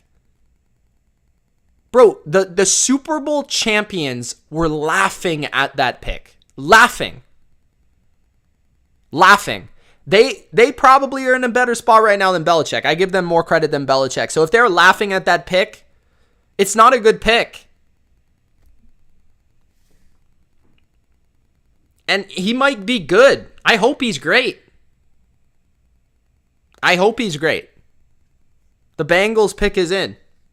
And it's Daxton Hill.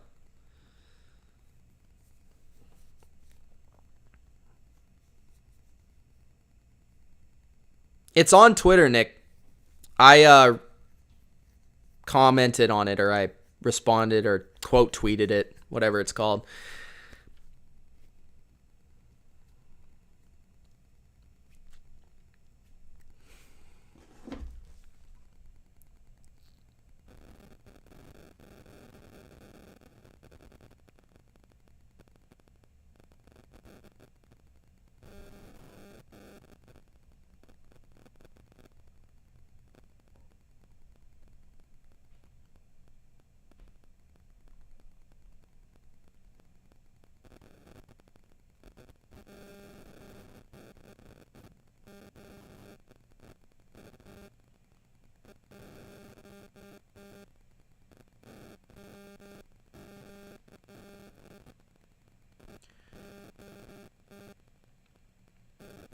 Vikings picked Lewis Cine. I would have loved him, man. That's the 32nd pick. Lewis Cine of Georgia. Awesome player. Leader of the best defense of all time in college football. We don't pick him. We pick Cole fucking Strange. Lewis Cine to Georgia. In Georgia. I'm irate. Lewis Cine to the Vikings. Good pick. They needed a safety. He's a good player. He could play free safety, strong safety, very good downhill, makes a lot of tackles, hard hitting, sets the tempo. Kind of reminds me of Antoine Winfield Jr. So you could just say he's Antoine Winfield for the Vikings 2.0. But Lewis Cine is good. And a good pick by the Vikings. Anyways, guys, I'm done for the draft. I've actually got to go. So I appreciate everybody joining me here tonight live. It was a lot of fun. Some craziness ensued. Hopefully you guys had fun. If you did, Gronk spiked the like button. We will see you soon. I'll have my grades for round 1 out by tomorrow morning. And I'll also be doing probably round 2, round 3, day 2 grades as well. And that will be out at night. So thank you guys so much for watching. It's Mitch, and we will see you soon. Thanks. Peace.